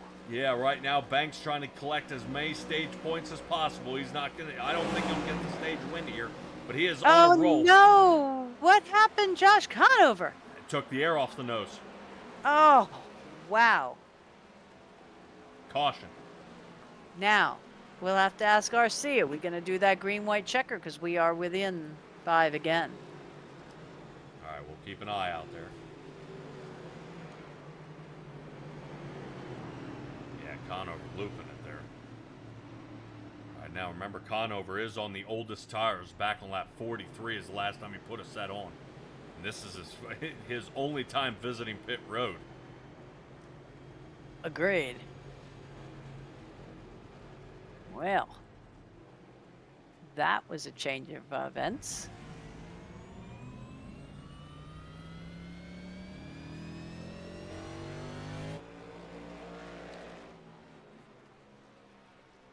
See what happens to Josh Conover here. Stella, this does put Jacob Malone down a lap here. It looks like he came down in a lap 99. He did. I watched. It was for some reason he and Moniz actually came in. Something happened to him there. He's been down almost 3 minutes. Yeah, Moniz may be down and out here for the race. I don't know if he'll be able to recover here, but that's not going to work out well for Nick Geilis. Geilis going to want to shuffle back to the front here. Kleba in that number 1 spot out front. Wait and see if he can get out of pit road fast enough here. He does. Vincent Arthur will be our second place. Ooh, quick little squeeze there.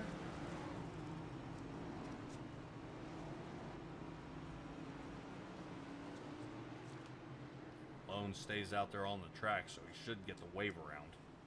Say somebody had the zoomies.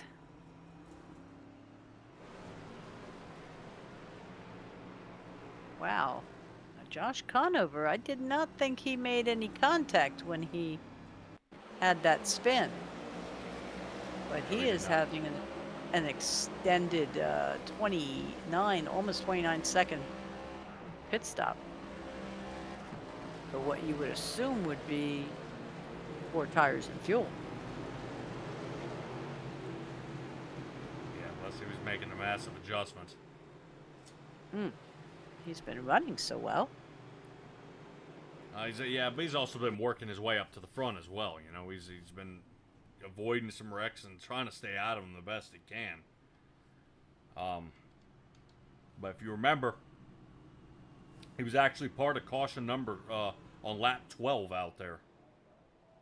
Yes. So, and he's been fighting his way back ever since. And then just gets caught up in another one here. So he's got about a 100-lap window before he ends up in trouble. Fortunately, the race will be over by then. If he continues his luck, strategy. So perhaps they let everybody know that this was going to be stage caution?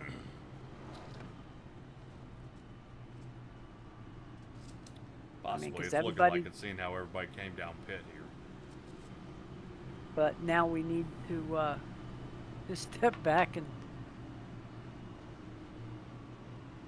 figure out exactly who was where.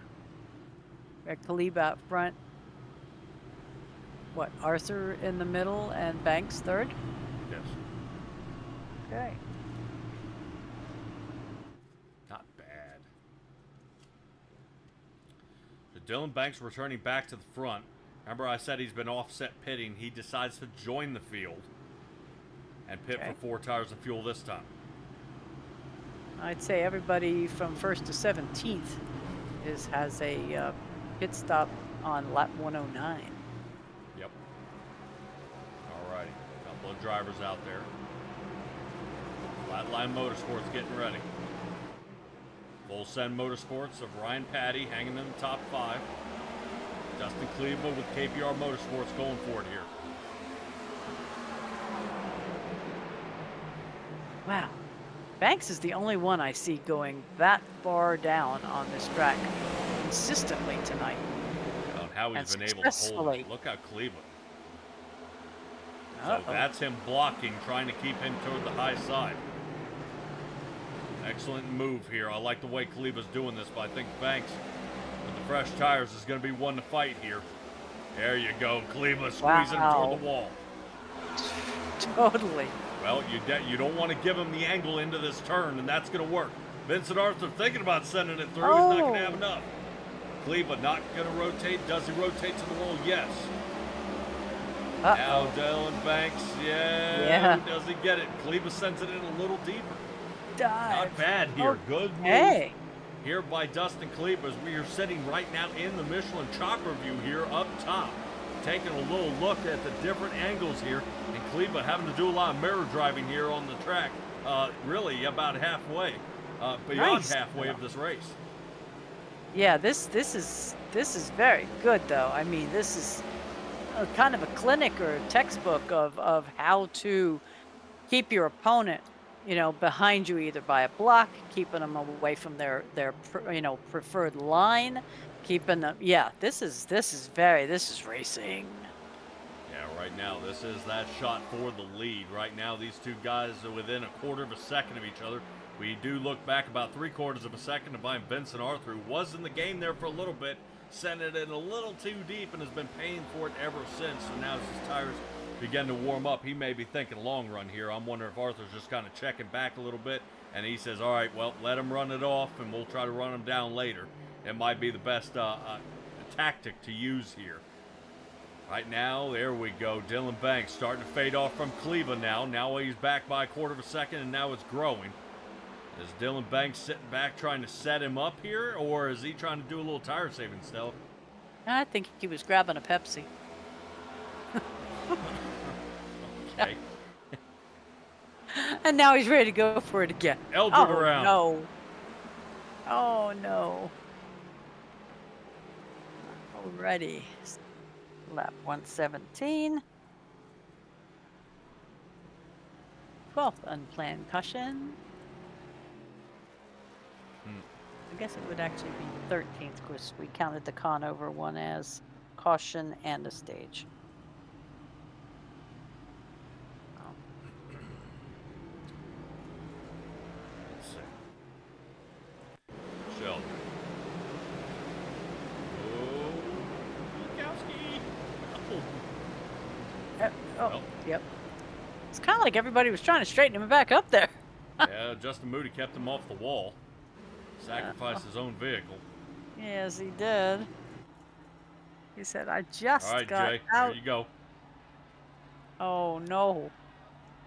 So I just put that back on. All right, continuing on the Ghost Machine. I think he's even got Swedish Fish out there on the quarter panel. And there it went. It just blew off onto the track. Jay out there in the chat is actually running New Hampshire right now. Giving it a little practice. Hopefully, that iRacing does give you the opportunity, but you can race with these guys and not actually on the in the race with these guys. You can actually ghost yourself. Ghosting them. Right. That's what I was and thinking. Then you would find out how fast these guys really are. Yeah, that's eye-opening. Working their way out of pit. So Kralik, Walter, Conover.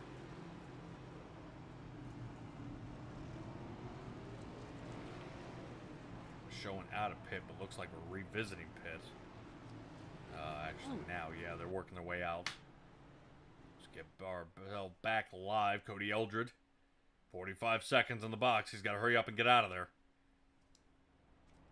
Running out of time here very quickly. I believe, yep, Mr. Eldred will be going a lap down now. Oh. Brandon Dunford will now take over the 15th spot, putting Eldred down to 16th now. And he is joined down there by Justin Moody and Nick Geilis. Geilis still trying to piece that car back together, though. Yeah. Should be not Hard Rock, but Hard Knocks.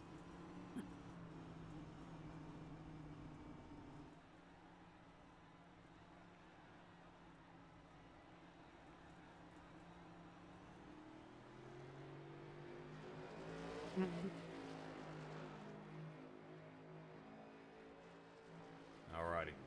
Now let's get back to it here. Vincent Arthur sitting fourth. Looks like outside line is what he chose. Was third, but it looks like he's going to be back down. Klebus and his Ford, the only Ford actually. Before we look all the way at, all right, here you go, Stella. The only Ford on the lead lap. Oh my. And the only Ford, I believe, that is still on the track. Tim Harper and Jacob Malone have retired. This is unusual, though, that there are only... Normally, it's the Toyotas that only have 3 showing for that manufacturer. But tonight, it's Ford. Just only 3 of the drivers have chosen Fords tonight. Yeah, there are 9 Toyotas lined up here for tonight. Yeah. I guess you can count 8. We're not going to count that Shoes going car. Although he has done a bunch of laps, 14 to be exact. Oh, no. All right, let's get this one back underway. Dustin Cleveland enjoying his time out front. Man, this has definitely been his race here so far. Had a little fumble a little bit about mid of the race, but he is back in charge out front, leading Dylan Banks here. Banks now playing chase again. As Cleveland gets a good separation, quarter of a second away. Look how Conover's working his way there in the back, sitting 11th. We'll see if he can sneak back into the top 10, but Aaron Kralik is going to hold him down and say absolutely not. Let's take a quick peek here on Conover. Conover going to see if he can fire to the inside of Kulikowski. Yeah, Kulikowski feeling the pressure now as Conover gets a 1-2 punch there. Gets around Kralik and Kulikowski. Sits top 10 now. We'll be following Hoppy and Ferraro next. Let's get back up front with Ryan Patty. still staying right now in the safe zone, 4th place. Nobody in front or behind, really close to him. Looking at least half a second in either direction.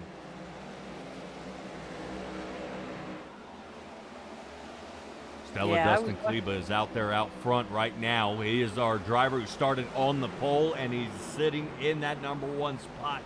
Kleba's starting to pull away now, but as I say that, Dylan Banks gets a good turn here, pulls him within a quarter of a second, and now we're about to find out if we're going to see a pass here by Dylan Banks, as he looks like he's setting him up here. Ooh, power shifting.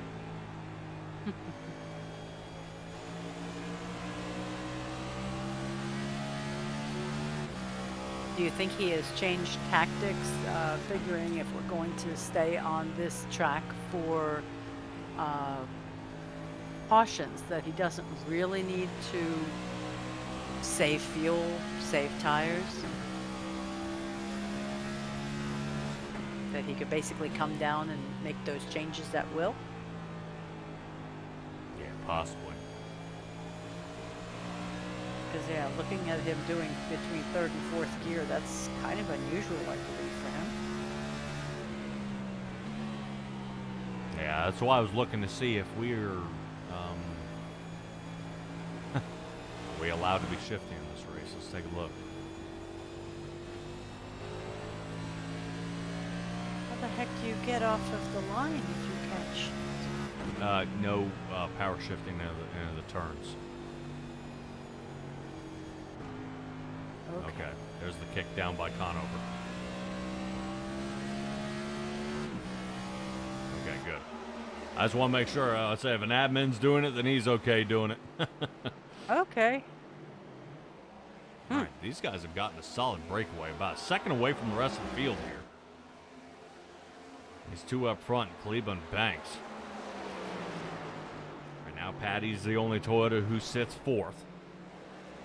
Here in the top 5, or actually in the entire top 10, we do find Kulikowski and Hoppy sitting 12th and 13th, trying to set themselves up here for a good final stint here of this race as we enter lap 121 here of 181 here at New Hampshire. Yeah, they're looking good. Kaleba is maybe a little loose, but I think he's quite in control. Maybe he's just trying to psych Dylan Banks out a little bit. Well, he's still nailing down some solid times here. 30.6 seconds for both these drivers here so far. Passing this time by Kleba 30.75, Banks 30.79. So right now Kleba's still, like you said, well in control here of this race. But can he hold on as Banks is trying to set him up here? Vincent Arthur way there in the back. Now he's down by a second and a half as these guys continue to churn and make way here for the rest of the field. Let's take a look back here at Thomas Walter. Walter been in some trouble here tonight, Stella, and we can talk about that a little bit. He has. I mean, we've seen the side of his car facing forward more times than I care to count. But he's still back in there, and he's doing fine. Yeah, Top right now 10 the finish. biggest one to note was that lap 99 spin out that he did get down into the grass. And then we saw him kind of pop out. No caution came out. And he's been slowly trying to work back on this as a driver doing almost the exact same thing of Ryan Ferraro. Off the racing surface there, almost kind of changing the landscaping there just a hair. Gets back to it, and now Banks is starting to squeeze to less than a quarter of a second again. I don't know if Banks is trying to make a move here, but looks like a bad turn, and Kleba's going to break away.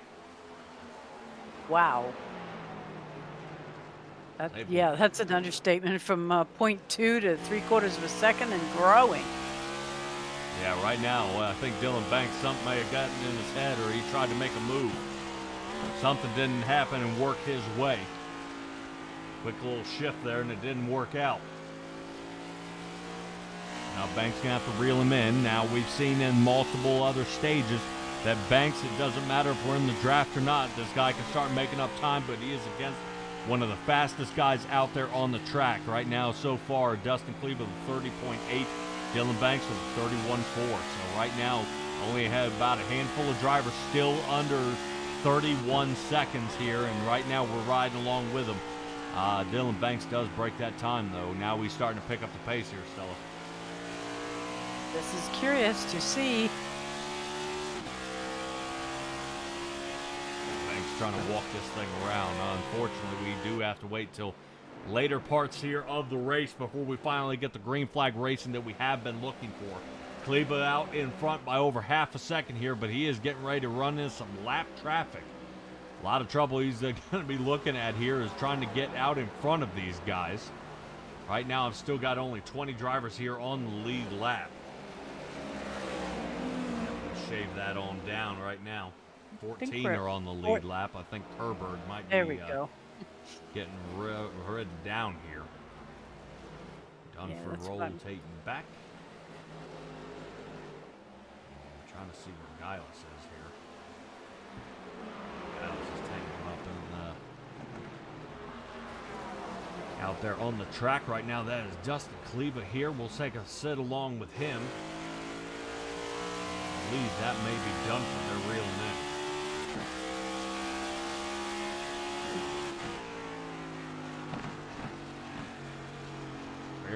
Where does the lap traffic go? Brandon Dunford has a choice to make here.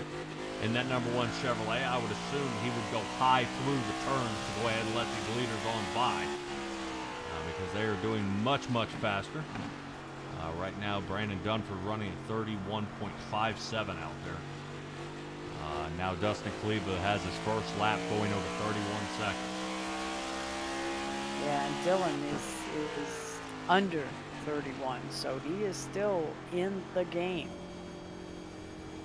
Ooh, does this jam up Banks? Yep, just a little bit. A little bit. Didn't quite get his line out that he wanted. Banks back to half a second. Kleba about to be under pressure again. Here in just a moment. Let's check back on Blake Hoppe and Kulikowski. We'll check on these guys while we have a chance. Kulikowski in the 45. DraftKings machine. He's been kind of bumped and banged around here a bunch. Don't you side-eye me. Awesome picture there. Blake Hoppe up to 11th now. So far, that's only 1 gained here on the night. This Toyota's got a little more to do. Trying to see if we can get past Aaron Krolick. Krolick's been in some trouble here tonight. And Stella, can you name on your hand the amount of people that have not been in any sort of bang-up out here? Oh, heavens.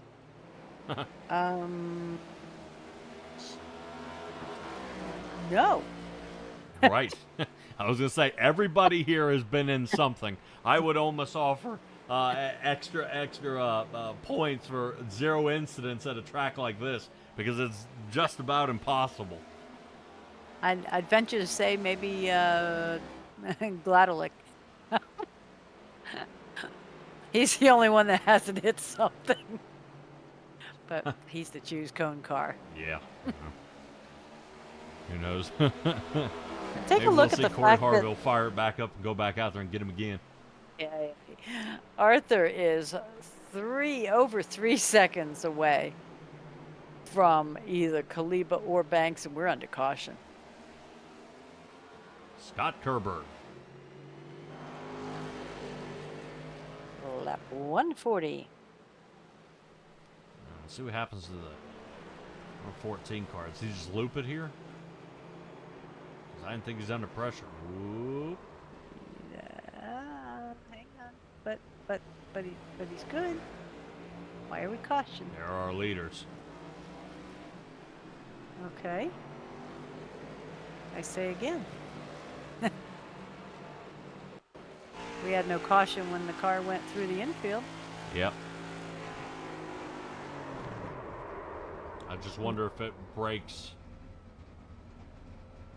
the time barrier of him going that slow, that close to the leaders.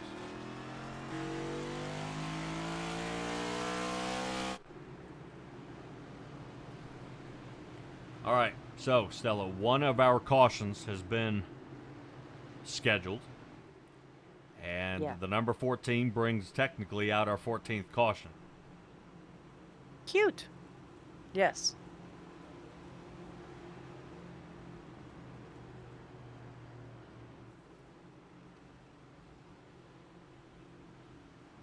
See if this continues on through. Let's see who's joining our pit road. Josh Conover stays out. Kleba and Banks. It's like everybody 12 and up. Yeah, hopefully the month makes it out.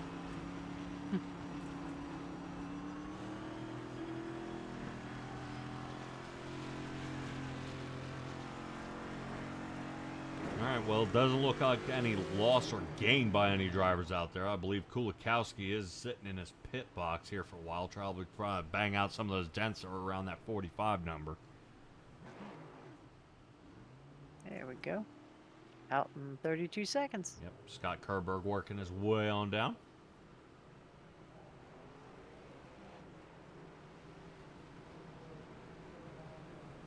Probably questioning his two-tire change last stop.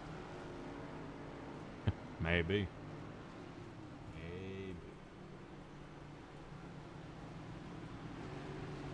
I'm interested to see Josh Conover not pitting here. Well, he made it from lap 43 to lap 118 without changing his tires. But we've got everybody behind him at lap 141 tires here.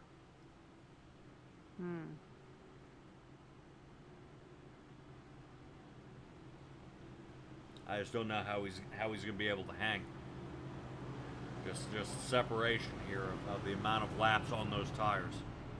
Yeah. Less than 40 laps to go. Unless he's expecting another caution, and he'll get tires then. Maybe 15 laps from now. Man, that's going to be a tall hill to climb all the way at the end. Yeah, because you always do say don't do it within 20 laps from the end. So, yeah. Between now and 165 or so, he should go in and take it and try to get back out. And with the freshest tires is what you were saying. Yes? Yeah, him staying out is going to be an interesting move. Who knows? He could be showing us up here.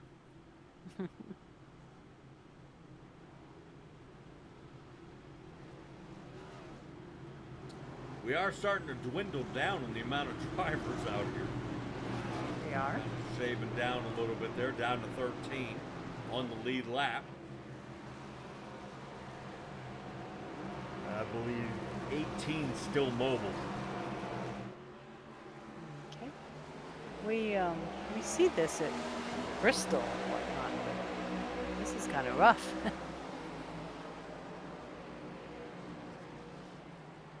All right, right now we're watching Kleba. That is Thomas Walter way up toward the top there. Back around the Kyle Rochelle area. No! Maddie and Vincent Arthur. No. No caution? We got two guys backwards. Wow. Somebody's got to explain that to me at some point. I wonder if Patty gets loose here. Yep.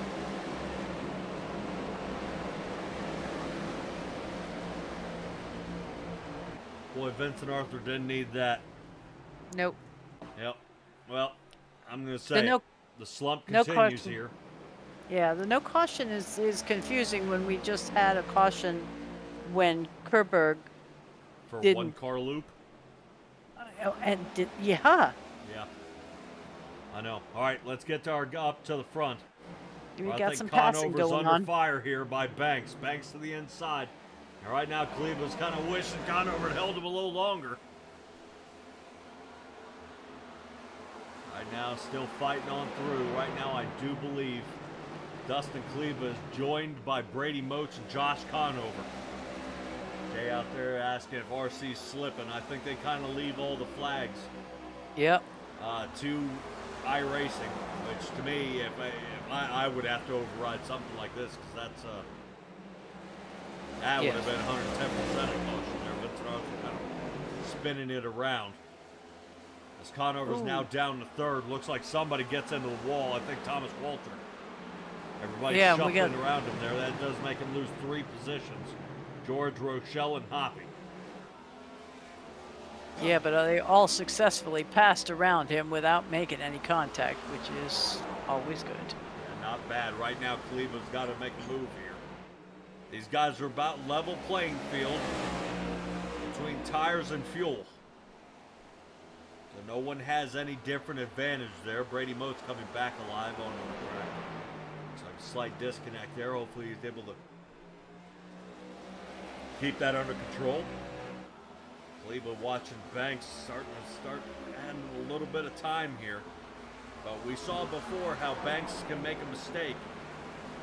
And it caused these guys to cause him to fall back, unfortunately. So we'll see him if he does make a mistake. But right there, Cleveland makes about a half a second mistake. Yeah, ouch. Yeah, not good as I'm taking a look through the rest of the field here. It looks like the battle for the lead has dwindled down. Rochelle starting to reel in Matthew George now. Thomas Walter has been making some serious trips back. He is now the last on the lead lap. Why he just dropped another 4 places, I'm not sure. Disconnect. Oh. Walter is now out of the race here. Oh. Okay. That would explain it. Yep. That's going to do it for Mr. Walter. Down and out.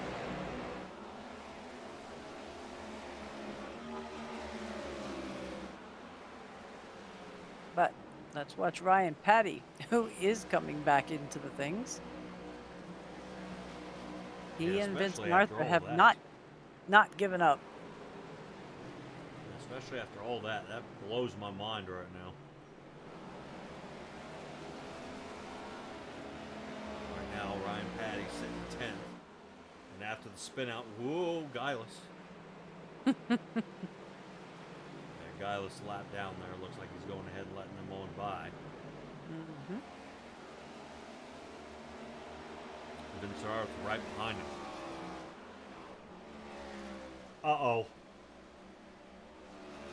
Gonna say Kulikowski's in Right the front pits. tire has been moved. Oh, yeah, he's not just preparing to come out of his pit box. No, okay. Yeah, if that's one of those toe links in 8 minutes, he's done.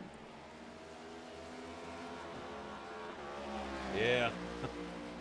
That, But considering he's made it 151 laps, he's still going to finish higher than half the field.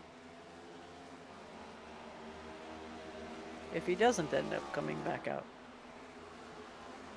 yeah, I'm wondering what happened to Kulikowski, though. Yes.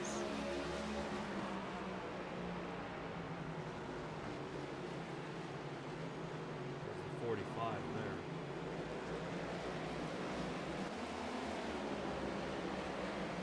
Already fighting damage by this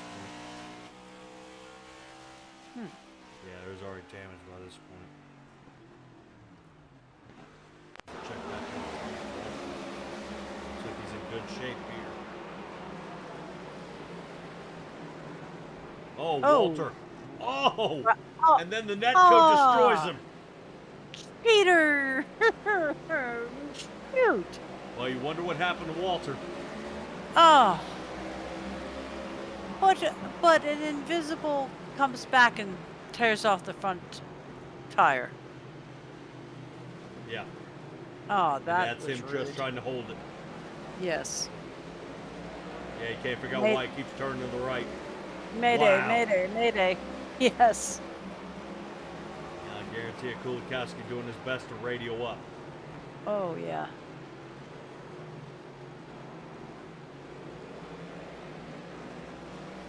All right, well, any Kulikowski fans out there, that's what's happened to him. That's a heartbreaker.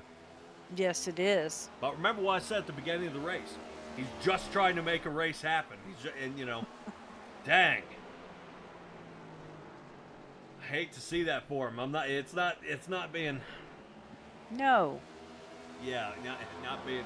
We are impartial here, but it's just, man, when you see a guy finally doing well, man, it just kind of gets wiped out over somebody who's not even on the track, and Thomas Walter getting hammered out of that one. Stella, you may want to ask a couple of questions out there. No caution out there for Vincent Arthur or Ryan Patty. Also, we had Adam Kulikowski get hammered here by Thomas Walter. Yes. Apparently lap 149 for Thomas Walter hitting off the wall there. You know, do they think anything will be done when it comes down to points for Kulikowski here? Because that's kind of getting hammered here, and I don't know quite what in the world's going on there. Yeah, I think that will have to be determined after the finish of the race, and a lot of times they'll have appeals, and they have, what would they call that, like a jury that will make that determination. All right, so the admins will clump together and figure out what in the world is going on out here tonight. Yeah. Still, right now, I'm watching another race slip away from Dustin Kaliba here as Dylan Banks is starting to pull away with 21 laps to go. Yeah, he is, which is, I won't say amazing, because we see it week after week, but that's maybe heartbreaking for Dustin Kleba. Always the bridesmaid, never the bride kind of thing. But take a look at who's in third place with his 118 tires. Yeah, he's holding out. I just wonder how much faster he would be on freshies. Well, he's making it happen. Okay, if the caution were to come out now, does it come down? Ooh, that's tight. I think it would have to depend on if all the other people in the lead do too.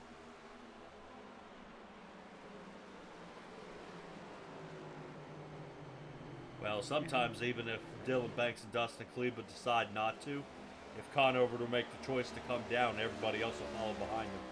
Because you see who's behind him, the rest of his teammates. Moats, George. You know what I mean? Yeah. So right now, I believe, like I said, Josh Conover and Brady Moats are down there in KPR with Dustin Kaliba at the moment.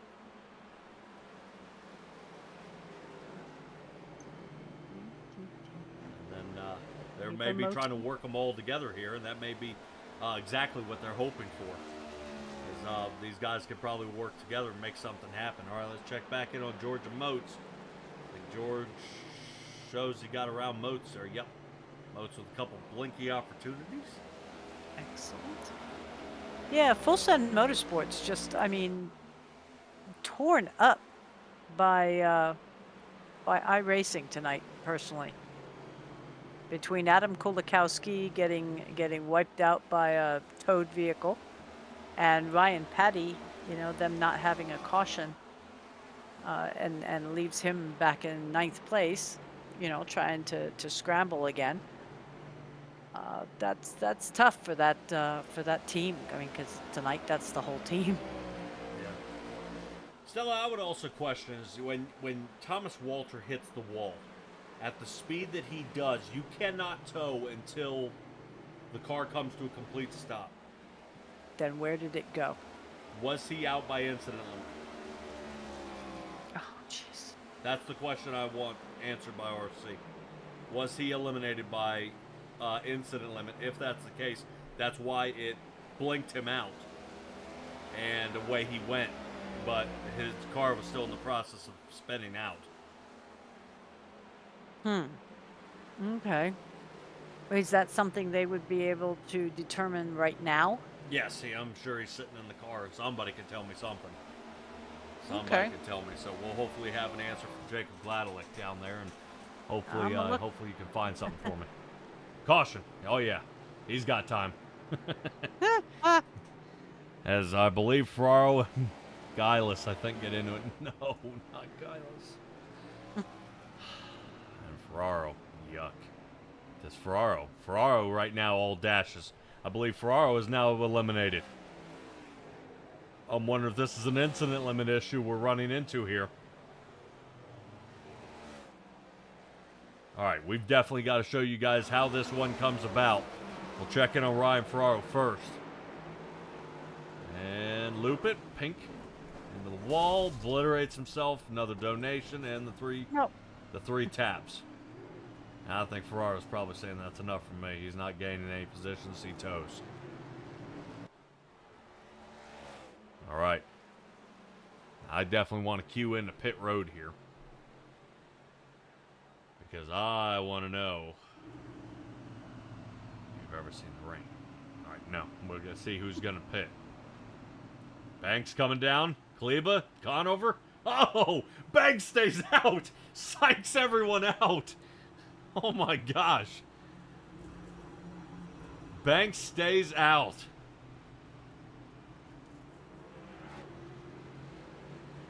Interesting tactic. And Kralik is out right behind him.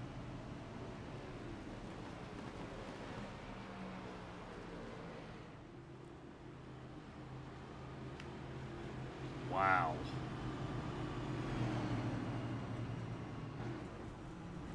Kleba trying to hurry up off pit here. Conover right behind him. Yep, Conover, George, Moats, Hoppy, Rochelle. Extended time here for Vincent Arthur. Over 25 seconds now. Ryan Patty down there for almost 40. Remember, these two were originally collected up in a spin out there on 145. Absolutely. Should be Dylan Dunford working his way around. Dunford now top 10. Started 17th.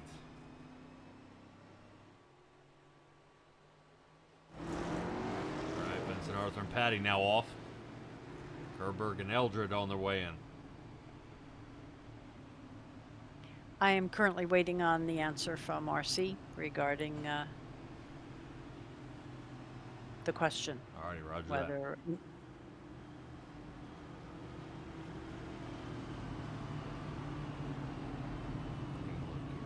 12 laps left to go.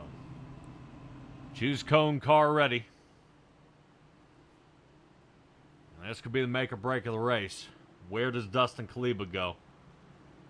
Ooh, yep. I knew that was coming. I knew that was coming. These two guys are going to team up on the outside. Conover does come down and get fresh tires. Right now, Stella, the way Conover's been running, I'm wondering if this is the man to beat. He's been doing a heck of a lot with a very little. Longest time on the oldest tires. Yes. And staying in the top 5. Yes. When guys have 50 lap fresher tires. So right now, Conover no longer has to tire conserve. No. So what is stopping from him and Kleba coming in a 1-2 punch here? With Banks sitting on 141 tires as well as Kralik. These guys now have 27 lap pressure tires.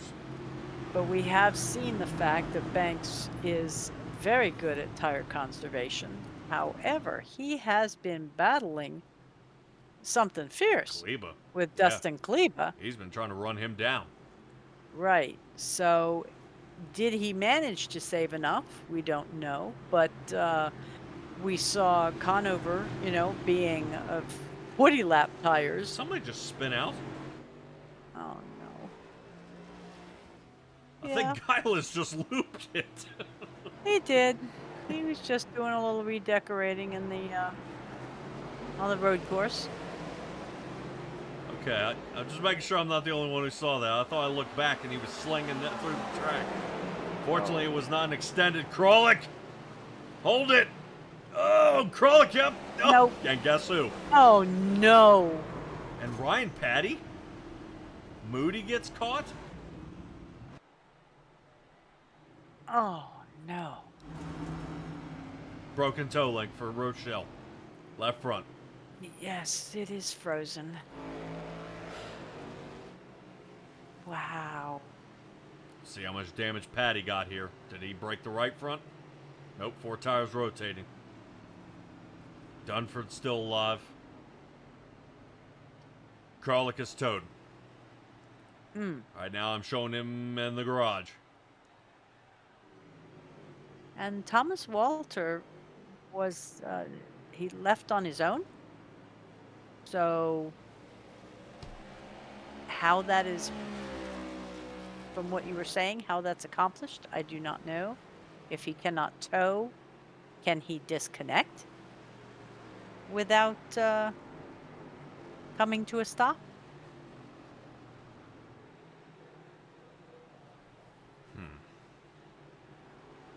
I don't know. Says. I haven't been able to. You can't tow or disconnect without the car being at a stop. Okay. I mean, unless you exit out of the entire application. Well, that's not going to matter there for Rochelle. He's done here for the night. Yeah. So right now that does march him out to the top 10. And as soon as Kerber gets around, Eldred's still out there rotating. Best position here for Rochelle, it looks like a 12th position. We were up to 17 cautions here tonight. Kleba had his chance to attack, but he needs green flag laps to run this guy down.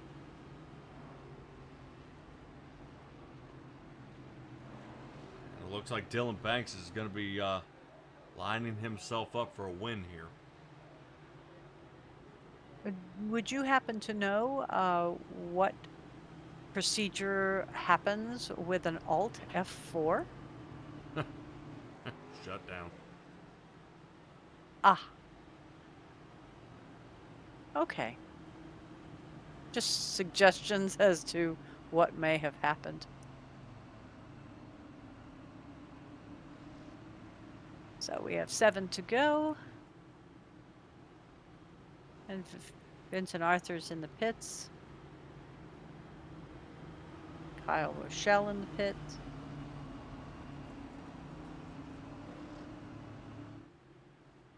And Patty is the last one on the lead lap. Yeah, I'm kind Hurrying of beside like myself crazy. on this one here, Stella. Is really what is the best strategy to do here? If they were to come to the choose cone, let's start throwing a few things out there. Let's go to the choose cone. Dylan Banks choose high or low. Does KPR, the new drivers of KPR right now have Conover and Moats, do they separate? Does Kleba follow behind Banks and Conover start to his outside? Or does Kleba start to the outside of Banks? Yeah. And Conover gets in behind and tries to create that curtain again where it's only going to be those two. That's where I would go. But Be on the Conover's outside. been fast. Conover's only been less than 2/10 on his best lap time tonight than off the two guys up front. Yeah, but he took him behind Banks. There's your answer. He thinks Banks is going to beat Kleba off the line, and he's going with him.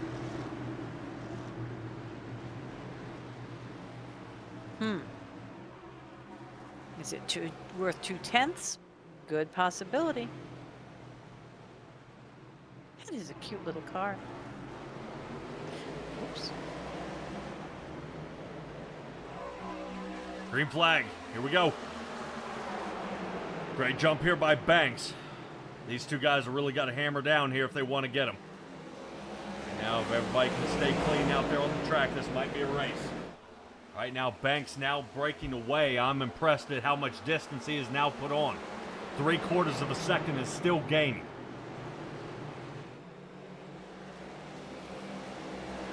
Still pulling away is Banks. Right now, with guys shuffling here in the back, Vincent Arthur sits 9th.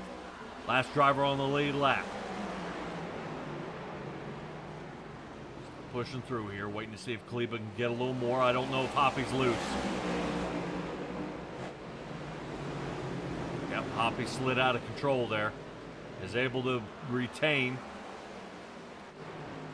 Back underway. Let's get back up to the front where Dustin Kleba is sitting second. Little contact there by Hoppy or going to another driver. 3 to go. Dustin Kleba laid down his fastest lap here of the night of a 30.27. And still can't catch him. And still can't catch him. He is cutting him in half, though. Dylan Banks ran a 30.42. Kleba with a 30.27.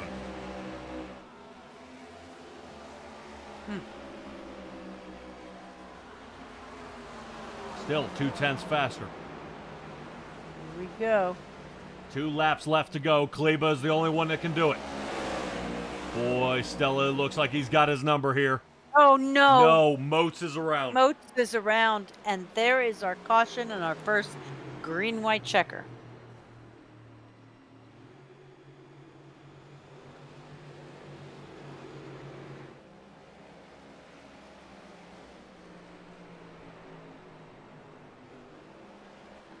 Well, remember, we are to remain impartial here. It does look like that is going to do it here for Dylan Banks. This may secure his win. Why is that? Dustin Kleba is not going to be able to come back. It took him 5 laps to run him down. Oh. So Dylan Banks, if he can get another great restart, he's going to drive away with this one.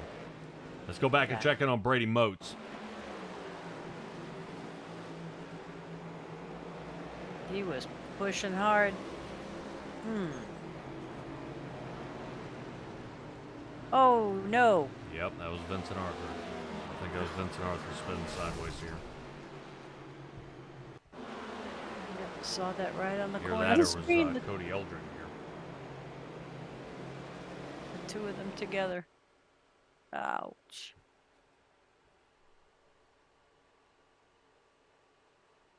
Nope.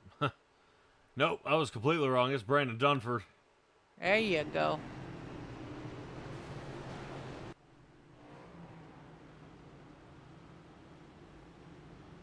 Would you believe that puts Vincent Arthur back up in 4th place?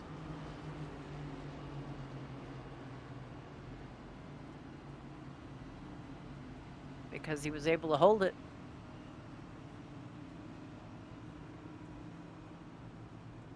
Huh.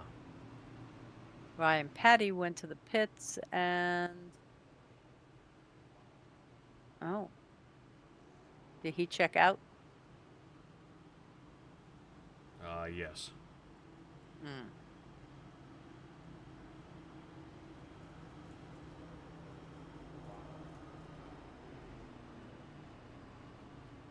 Do appreciate you guys hanging in here at the National Oval Racing Association and Simtrack Broadcasting is bringing it to you live here. We have been on a slew of cautions, 17 unscheduled cautions here tonight. We are about at that halfway point of my record here at this track. Stella, if I'm not mistaken, looking at the number of laps, that race I had that was over 300 laps, we are on track for the amount of cautions. That sounds accurate. Choose cone car, continuing on. Looks like Kleba takes outside. Connor overtakes the bottom. Vincent Arthur will take now the 4th spot. Matthew George right behind them. 5th. Blake Hoppy will be 6th. Brandon Dunford still gaining positions though. 7th. Brady Moats, the perpetrator of our last caution. I'm rooting on Matthew George. Cody Eldred makes it back to the lead lap. Yes, he does. The front guys are going to have a mess. Somebody's going to tap somebody, and he's going to come shooting through there like a knight in shining armor. And who's this? Matthew George, sitting there innocently back, 6 places up from where he started in 5th place. Right now he's in the top 5. Well, let's see if they can make it happen here.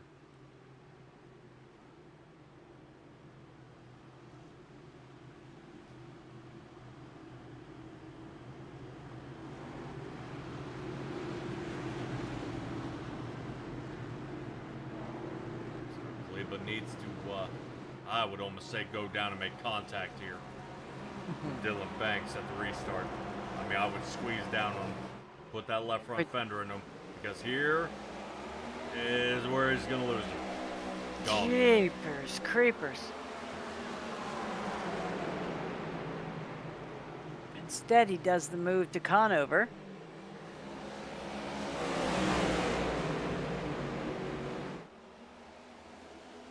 Kleba's going to try everything he can. A lot better than last restart. White flag this time by. Quarter of a second off and growing.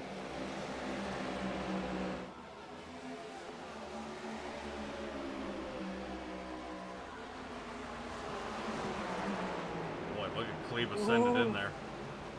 Wonder if he's going to try to triangulate the turn here. Taking a look. Banks trying to hold out. Kleba with the speed. Nope. Not gonna have it. Oh! Don't get in there. Oh my gosh. Don't get in there. Winner of the race goes to Josh Conover. Vincent Arthur places second. Dylan Banks is third. I'm sorry. Conover, Arthur Banks, and George. Moving up by one.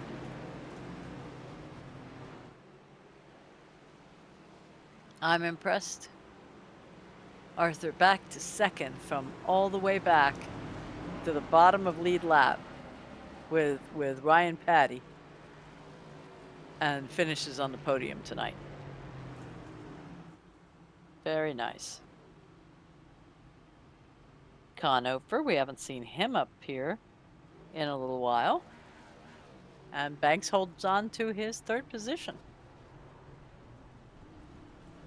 for another podium finish.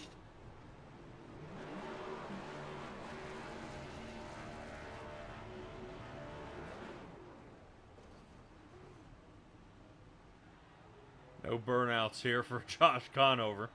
Moats is making sure of that. Jay out there giving us the dots. If I were to guess, he's questioning why his driver did not make it. If my gut serves me right, this was payback. Oh. Dylan Banks and Dustin Kleba have gotten into it a few times. Something tells me this is payback.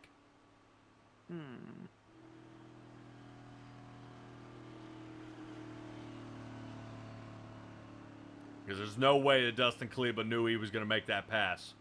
He sent it in there just enough to make the touch. And not enough for Dylan Banks to spin out.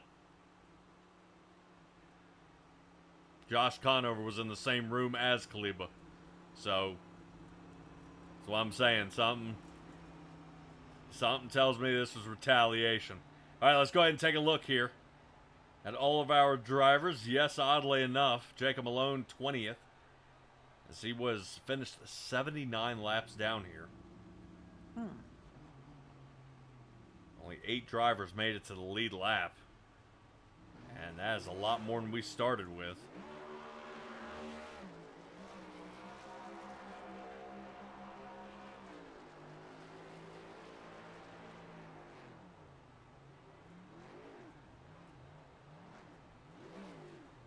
There we go. Josh Conover being able to do his burnout. Have a terrible winning race picture. His bumper is missing. All right, Stella, what do you say we try to reel our guys in and get a quick wrap-up of this race? Sounds good to me.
Alrighty, third place finisher here of Dylan Banks. Dylan, I don't think we were supposed to be in third here, buddy, until the last two turns. Talk to me about it. Yeah, it's definitely frustrating. It really is. I did all I could to hold everybody off on them old tires. It was hard, really hard. The tires were absolutely killed, but just frustrated. I can't really say much. I'm not putting any hate on anybody. It's a racing deal. It happens. So just frustrated. Well, when you go back and watch the replay, we'll see if you still hold that within the next 30 minutes. Man, that 48 was on a roll here tonight. You were able to put distance on these guys, but it seemed like it was always going to be the three of you. It was going to be Dustin Kleba, it was going to be you, it was going to be Josh Conover, and I was going to say somewhere in that mix, I wasn't sure how you guys were all going to finish here tonight. What was the toughest part about this track? Dirty air for sure. It's so hard to pass here. It really is. When I got behind Kleba, I knew I was faster than him. I couldn't get to him. It was every time I got close enough to him, he just raced the line that I was racing. So it's just you get behind somebody in that dirty air, it's really bad, and it's so hard to pass here. It's honestly a one groove track. But yeah, I think the dirty air is the biggest factor here. Really? Track temp didn't take any of a change, seeing that it moved by over 15 degrees tonight. Yeah, it felt for me it felt the same the whole race. I kind of slipped up a couple times and noticed the track was getting a little bit hotter or if it was cooling off. It was a little notice for me. It won't too big of a notice, but yeah, it was honestly just dirty air for me. That was the toughest part, and then being back there in the back, it's just like a roadblock back there. It's so hard to pass, even if you're faster than everybody. If there's two people in front of you taking up the track, it's impossible pretty much to pass unless they slip up.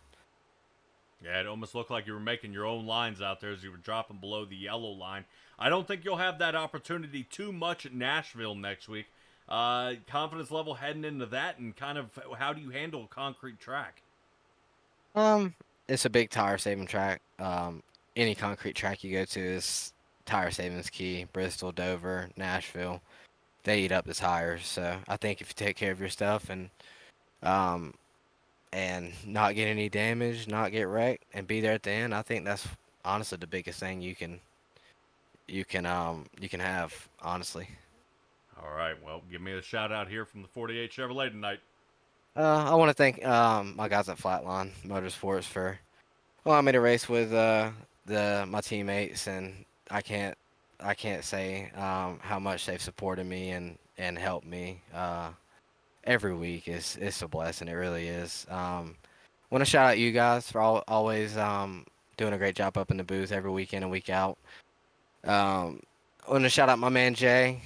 Did all I could for you, buddy, but just didn't work out. It's a racing thing. It happens. But and yeah, I want to shout out Josh for the win. He deserved it. He's a good guy, really good racer. And he said this is honestly his like least favorite track. So happy to see him get the win. Means a lot. But yeah, I want to shout out. I want to shout out Cleveland, not in a bad way. It was fun racing with him all night. I have no, even after this little altercation, I have no issues, nothing to just move on. And hopefully we'll have more battles in the future. But obviously, yeah, just frustrated. It's a frustrating way to lose. But yeah, just move on. Yeah, well, I always say we can move on from it, but it'll always be remembered. Yeah, Dylan Oh Banks, yeah, congratulations on your third place finish, man, and we'll hopefully we'll see what you can do at Nashville. thank you, buddy. Y'all have a good night. You too. Yep. All right, that's going to be Dylan Banks. Stella, make sure we have the right number on the amount of wins that Josh Conover carries here. But first, I want to get to Vincent Arthur, who came in second place here tonight. After so much hardship out here tonight, slicing back and forth, dude. Vincent, what a race, man! This definitely couldn't. It could have gone better, I would say. But man, how in the world do you come back just over and over and over again from kind of getting wiped out during the race? Not entirely sure, to be honest with you. we just had good speed. I don't think we were the fastest car out there. I think we were probably top three, but we just had consistent speed throughout the day. So luckily, New Hampshire is one of my better tracks, and the groove was really wide tonight. So I was really able to move around, and people were running some interesting lines. So it gave me a little bit of options to to put the cars where they weren't, and come to the field a couple different times. But definitely not, definitely was not expecting to be talking to you guys tonight, especially after that whole deal with Ryan with 30 laps to go, and driving the last section of that lap or race with broken toe links. So, we'll take it. Some shenanigans happen at the end, but it's part of racing, and we were there to capitalize and take advantage of it, and here we are in P2. Yeah, that was back on lap 145 when you and Ryan Patty slung to the infield. Oddly enough, not under caution. You kind of protest that? There probably should have been one. Yeah, I mean, there should have been one, but I've been around long enough to realize that they're not gonna, at least on ovals, they're not gonna throw a yellow unless iRacing does. So if this was a road course, that would have been a yellow because it was two or more cars. But once it happened and there was no yellow, I knew that I wasn't gonna get one. So it was just kind of head down grind, hope for a caution, and luckily we got one. Yeah, unfortunately, I've been kind of reporting out there that you've been fighting a little bit of a slump here, Vincent. A couple of times you've been getting up toward the top and then kind of being taken out. You've had a few DNFs here back to back, and you finally come away with a P2. Is this you back on your upswing? Hopefully, it's always a good confidence builder to come out here and run well. I feel like we've had speed, we just haven't had the finishes.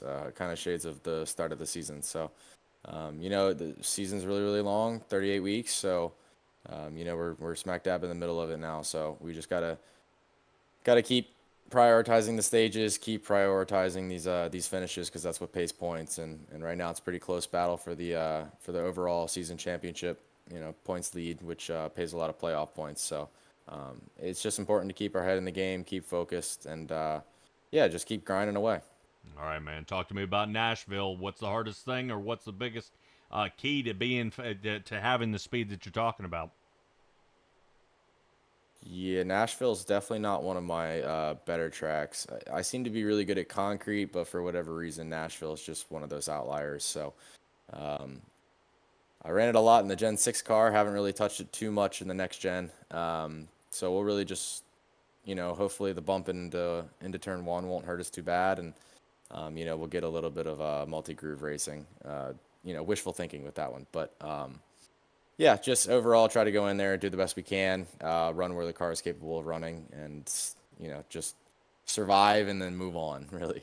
Yeah, and oddly enough, that track chews up a weird tire. It's left rear that it seems to grind away at a little bit, and I'm not. I know I've kind of like you. I kind of head scratch going, why that one? We kind of fight back, but we'll see how well you can do there. Shout out time, man. Talk to me about this Wake Up Narcolepsy car. Yeah, I mean, hopefully Nashville's a loose setup. I feel like if it's a loose car, then I'll be pretty good. But yeah, I got Wake Up Narcolepsy on the hood. Finally glad to get them back on the podium. Feel like we've had a really rough stretch. We last time we were on the podium was with Red Bull, so glad to get them back onto the podium as them as a primary. Got to thank Exalta, Pepsi, Red Bull, everybody at Flatline, everybody in this 24 crew. Never giving up, putting in a lot of time to make these things really fast. So thanks to Josh Conover for giving me the opportunity to drive these things, and thank you guys for the broadcast. Yeah, not a problem, buddy. By the way, any update for your race out there? So it looks like we're going to be testing the late model here Saturday or Sunday. We got everything fixed. We just want to go shake it down in case we have any other issues, or just to make sure that we fixed it right. And then we're looking at probably the 2nd or the 4th week in July. So as soon as I get any updates, I'll make sure to have a post out and let everybody know about it. Sweet. All right, Vincent. Good luck to you out there, and hopefully we'll see you next week. Thank you. I appreciate it. Oh, yeah. Tell you, he's got nothing to hang his head about. He's got 4 wins for the season, which now ties with Josh Conover, and he's leading the points race, first with his 4 wins and 21 playoff points. So if that's a slump, I'll take some of that. Well, what I'm saying is he kind of started off pretty okay there for a little while, and then it was he couldn't be beat, and then he ended up with 2 DNFs back to back, and it just, Yeah. he ended up finishing outside the top 15, and it's just very unusual to see Vincent Arthur kind of shuffling back and trying to see if he can battle his way back up to the front. But somebody who was able to battle their way back up to the front, which Oh, oddly yeah. enough spent more time on the track than in pit road tonight, was Josh Conover. Josh, you were the third Chevy here in the podium tonight. Did you think I'd be talking to you right now? Because it's PG on this show, I'll just say heck no. Okay. well, this race definitely came around, man. You I think you went almost 80 laps on a single set of tires.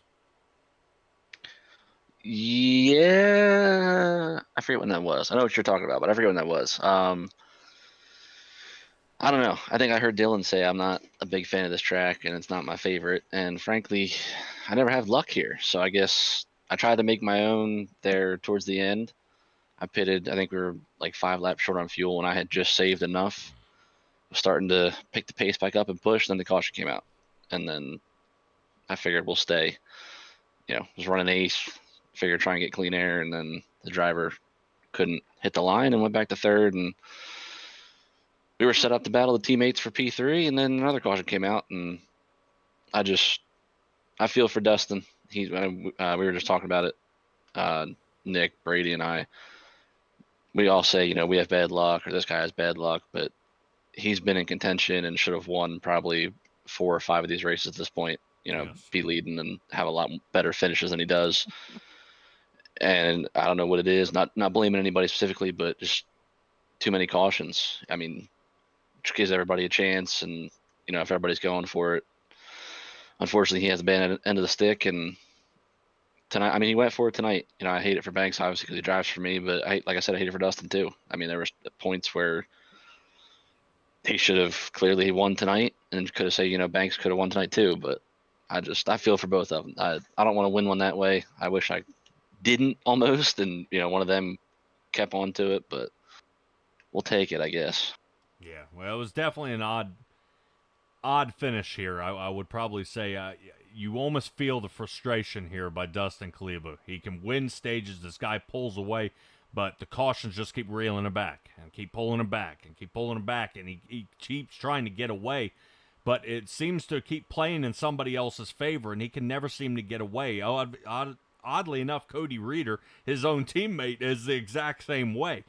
Just kind of comes on a little bit later, and is able to win some races. But, man, this race kind of just ended up being, I wouldn't say one-sided, but it was a battle a lot up front between you, Dylan Banks, and Dustin Kleba here tonight. I think if maybe Brady Moats didn't spin out, this may have been a whole lot different. Yeah, I mean, like I said, I was talking with Nick and Brady. We were talking about the whole thing. It's just actually Reader actually popped in the chat for a second too. We were talking to him.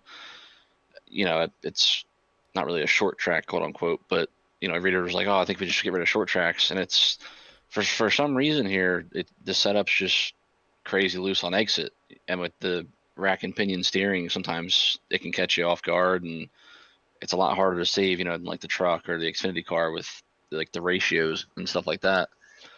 And I mean, even I spun, and there was a couple times I wasn't even on the gas, on the brake. I was literally just rolling the corner, and it just wanted to step out, and I'm chasing it up the hill. So, I mean, I guess that's what you want. This is the Cup Series. This is our top series, so you want it to be hard to drive, but it's just some nights it's tough. I don't know. Like I said, I don't want to win like that. I would have rather, gotten up there and actually passed them guys for that. But I mean, like I said, I feel for Dustin, and like you said, even Reader too, though. But I know once them boys start clicking off wins, it's like I think I told you way back early in the season. Once they start getting wins, him, Vincent, they're hard to stop. Like once they get one, if they can get 2 in a row and they start, sweeping stages and they're next thing you know, they're clicking off 5 wins back to back between the 2 of them. Yeah, Wow. yeah, and I was kind of actually waiting for Ryan Bird a little bit to kick in as well, but He was not in attendance tonight, which means I wonder if attendance when we run into Nashville, man. Some of these guys are saying, concrete track, not their best or whatever. I found it kind of wears the left rear tire the most at that track. What would be the key to kind of, putting on the same performance that you did tonight? I wish I knew what I did tonight because I had no pace till about lap 80 or so. I finally hit my fastest lap. Nashville I actually like a little bit more. Don't know why or how, but I do. And I think I heard Vinny talking about it. It's almost annoying, I guess, with the proper wording. Like in real life, you can kind of move around that track, but for the most part here, it's almost like you kind of got to stick the bottom, or otherwise you just melt your tires. I mean, you can make the second groove work, but like I said, you're just going to melt off your tires. And Yep. like you said, the left rear, or if you're pushing too hard, the right front, like it's tough. I mean, it's kind of bumpy, so you got to worry about that. And like I said, if you leave the bottom, you might be able to make a pass or two, but then you got to worry about, okay, how much percentage should I just take out of my tires, making up, one or two spots or something. So I don't know. I've always had decent runs there. I don't think I have a win there. I've always been, was it the bridesmaid, never the bride? Mm-hmm. Yes. So I don't know. This one was huge. Like I said, and again, I can't say enough. I don't like winning that way. I would have rather gone up and passed them, but now that I have another win, I kind of don't have to worry too much. But I don't know. I can't say enough. I just feel for Dustin. It's rough. I've been there. Yeah, playoff points feel good though, man. All right, Josh, give me your shout out here and talk to me about this McDonald's Chevrolet here.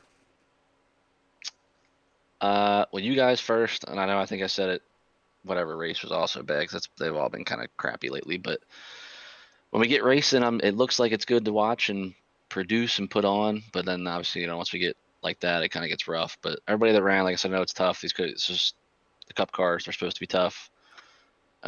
Just one of the nights, I guess. The question would be, are they just plain old tough or are they realistic? Because if it's realistic, there's nothing wrong with it being tough. And tire dynamics coming into play big time now. I don't know. I mean, it's funny you asked that because I've always said, like, I'm more so a dirt guy, obviously, in real life. I think the dirt side, especially the micros, because that's what I do run in real life, are not close in my opinion. Like, I can't even put on the setup that I run every week into the setups here, but that's besides the point. I don't know. The tires, I don't know. I feel like they're better. They still need a lot of work, in my opinion. Granted, I don't run asphalt, so I don't know exactly, but like talking to Vinny, he works in the truck series in real life. I've had the pleasure to talk and race with in NORA some other guys that are doing like ARCA crewing and stuff like that, and even they say there's a little bit it's the same, but a lot still needs work with it. I don't know. It's a little bit of both, I guess. Like I said, you want it to be tough because it's your top series, but sometimes I feel like, especially with the Pinion, there's still a lot to learn. Yeah, I don't know. I wish I had a better answer for you, to be honest. No, that's fine. I caught you flat-footed there, but no, I'm just kind of curious because I hear a lot of people, oh, this car is different than that car, but I'm figuring, in real life they're different too, and it challenges you. You don't want everything to be skating. No, I mean, you're right. Like it is definitely a challenge.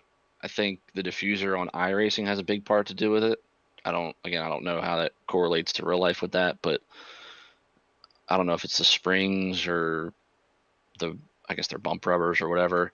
Like you hear a lot of times these cars bottom it out to where it's like when you're on a truck, I don't think it's as bad, which again, I don't know if that's the diffuser or springs or something. To answer your question too, Pat, Brady said the same thing about my paint. And I said, well, McDonald's is kind of out of my 3 paints that he had made for me. This is probably, number 3. I got two ahead of that I would rather, run or whatever, but I don't like New Hampshire. It's like, oh, I'm not going to run a good paint because I'm not going to do good. And then what do you know? I ended up winning with a paint that I didn't want to win in. I would have rather had, Bush Light Peach or, something.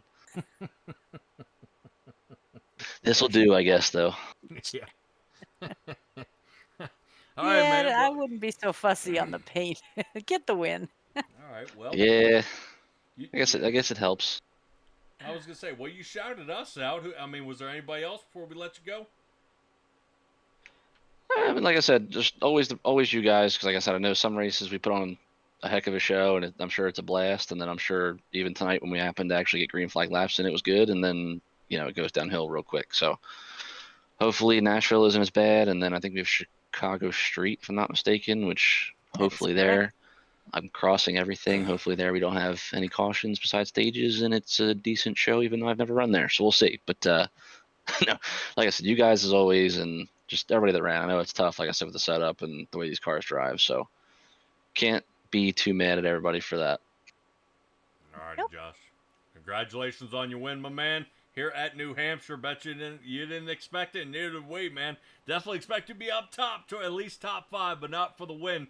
But you definitely came out on top. As actually the person out here with the least amount of pit stops ends up winning the race. So congratulations, and we'll see you at Nashville. It's actually an interesting stat. I didn't know that. Sorry for being so long-winded, though. I feel like I interview with you guys a decent amount, but I feel like it's been a while, and I don't know. I get long-winded, so I apologize. Okay. Oh, good, buddy. Oh, good. Take it easy, Josh. See you guys. All right, Josh Conover.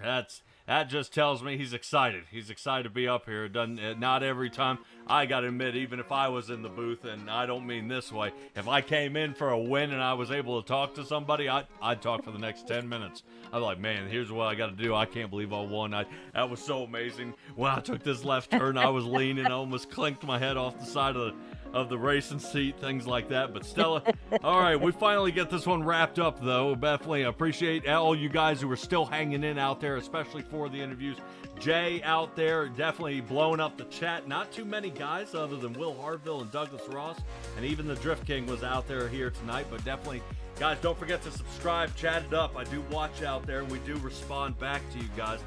Stella, Nashville's next week. Confidence level heading there. And what are you looking forward to? Forward to seeing some more side-by-side racing. Will I get that here? Possibly. Nashville can be one-sided, but like even Josh was saying, and I completely agree with him. You can make that outside lane work. You can pass 7 or 8 cars, but the right side's fried off, and you will never recover from that. It just keeps getting worse and worse and worse. So we'll definitely see how these guys can play it off. With this being an open setup league, they can make the adjustment. So, rather than it being fixed and then just, God forbid, you're trying to hold on to the car. But that's going to do it here for the National Oval Racing Association. So Patrick Morrison here in the booth with Stella, Simtrax Broadcasting signing off. Be well, be safe, be kind, and we'll see all you guys next time.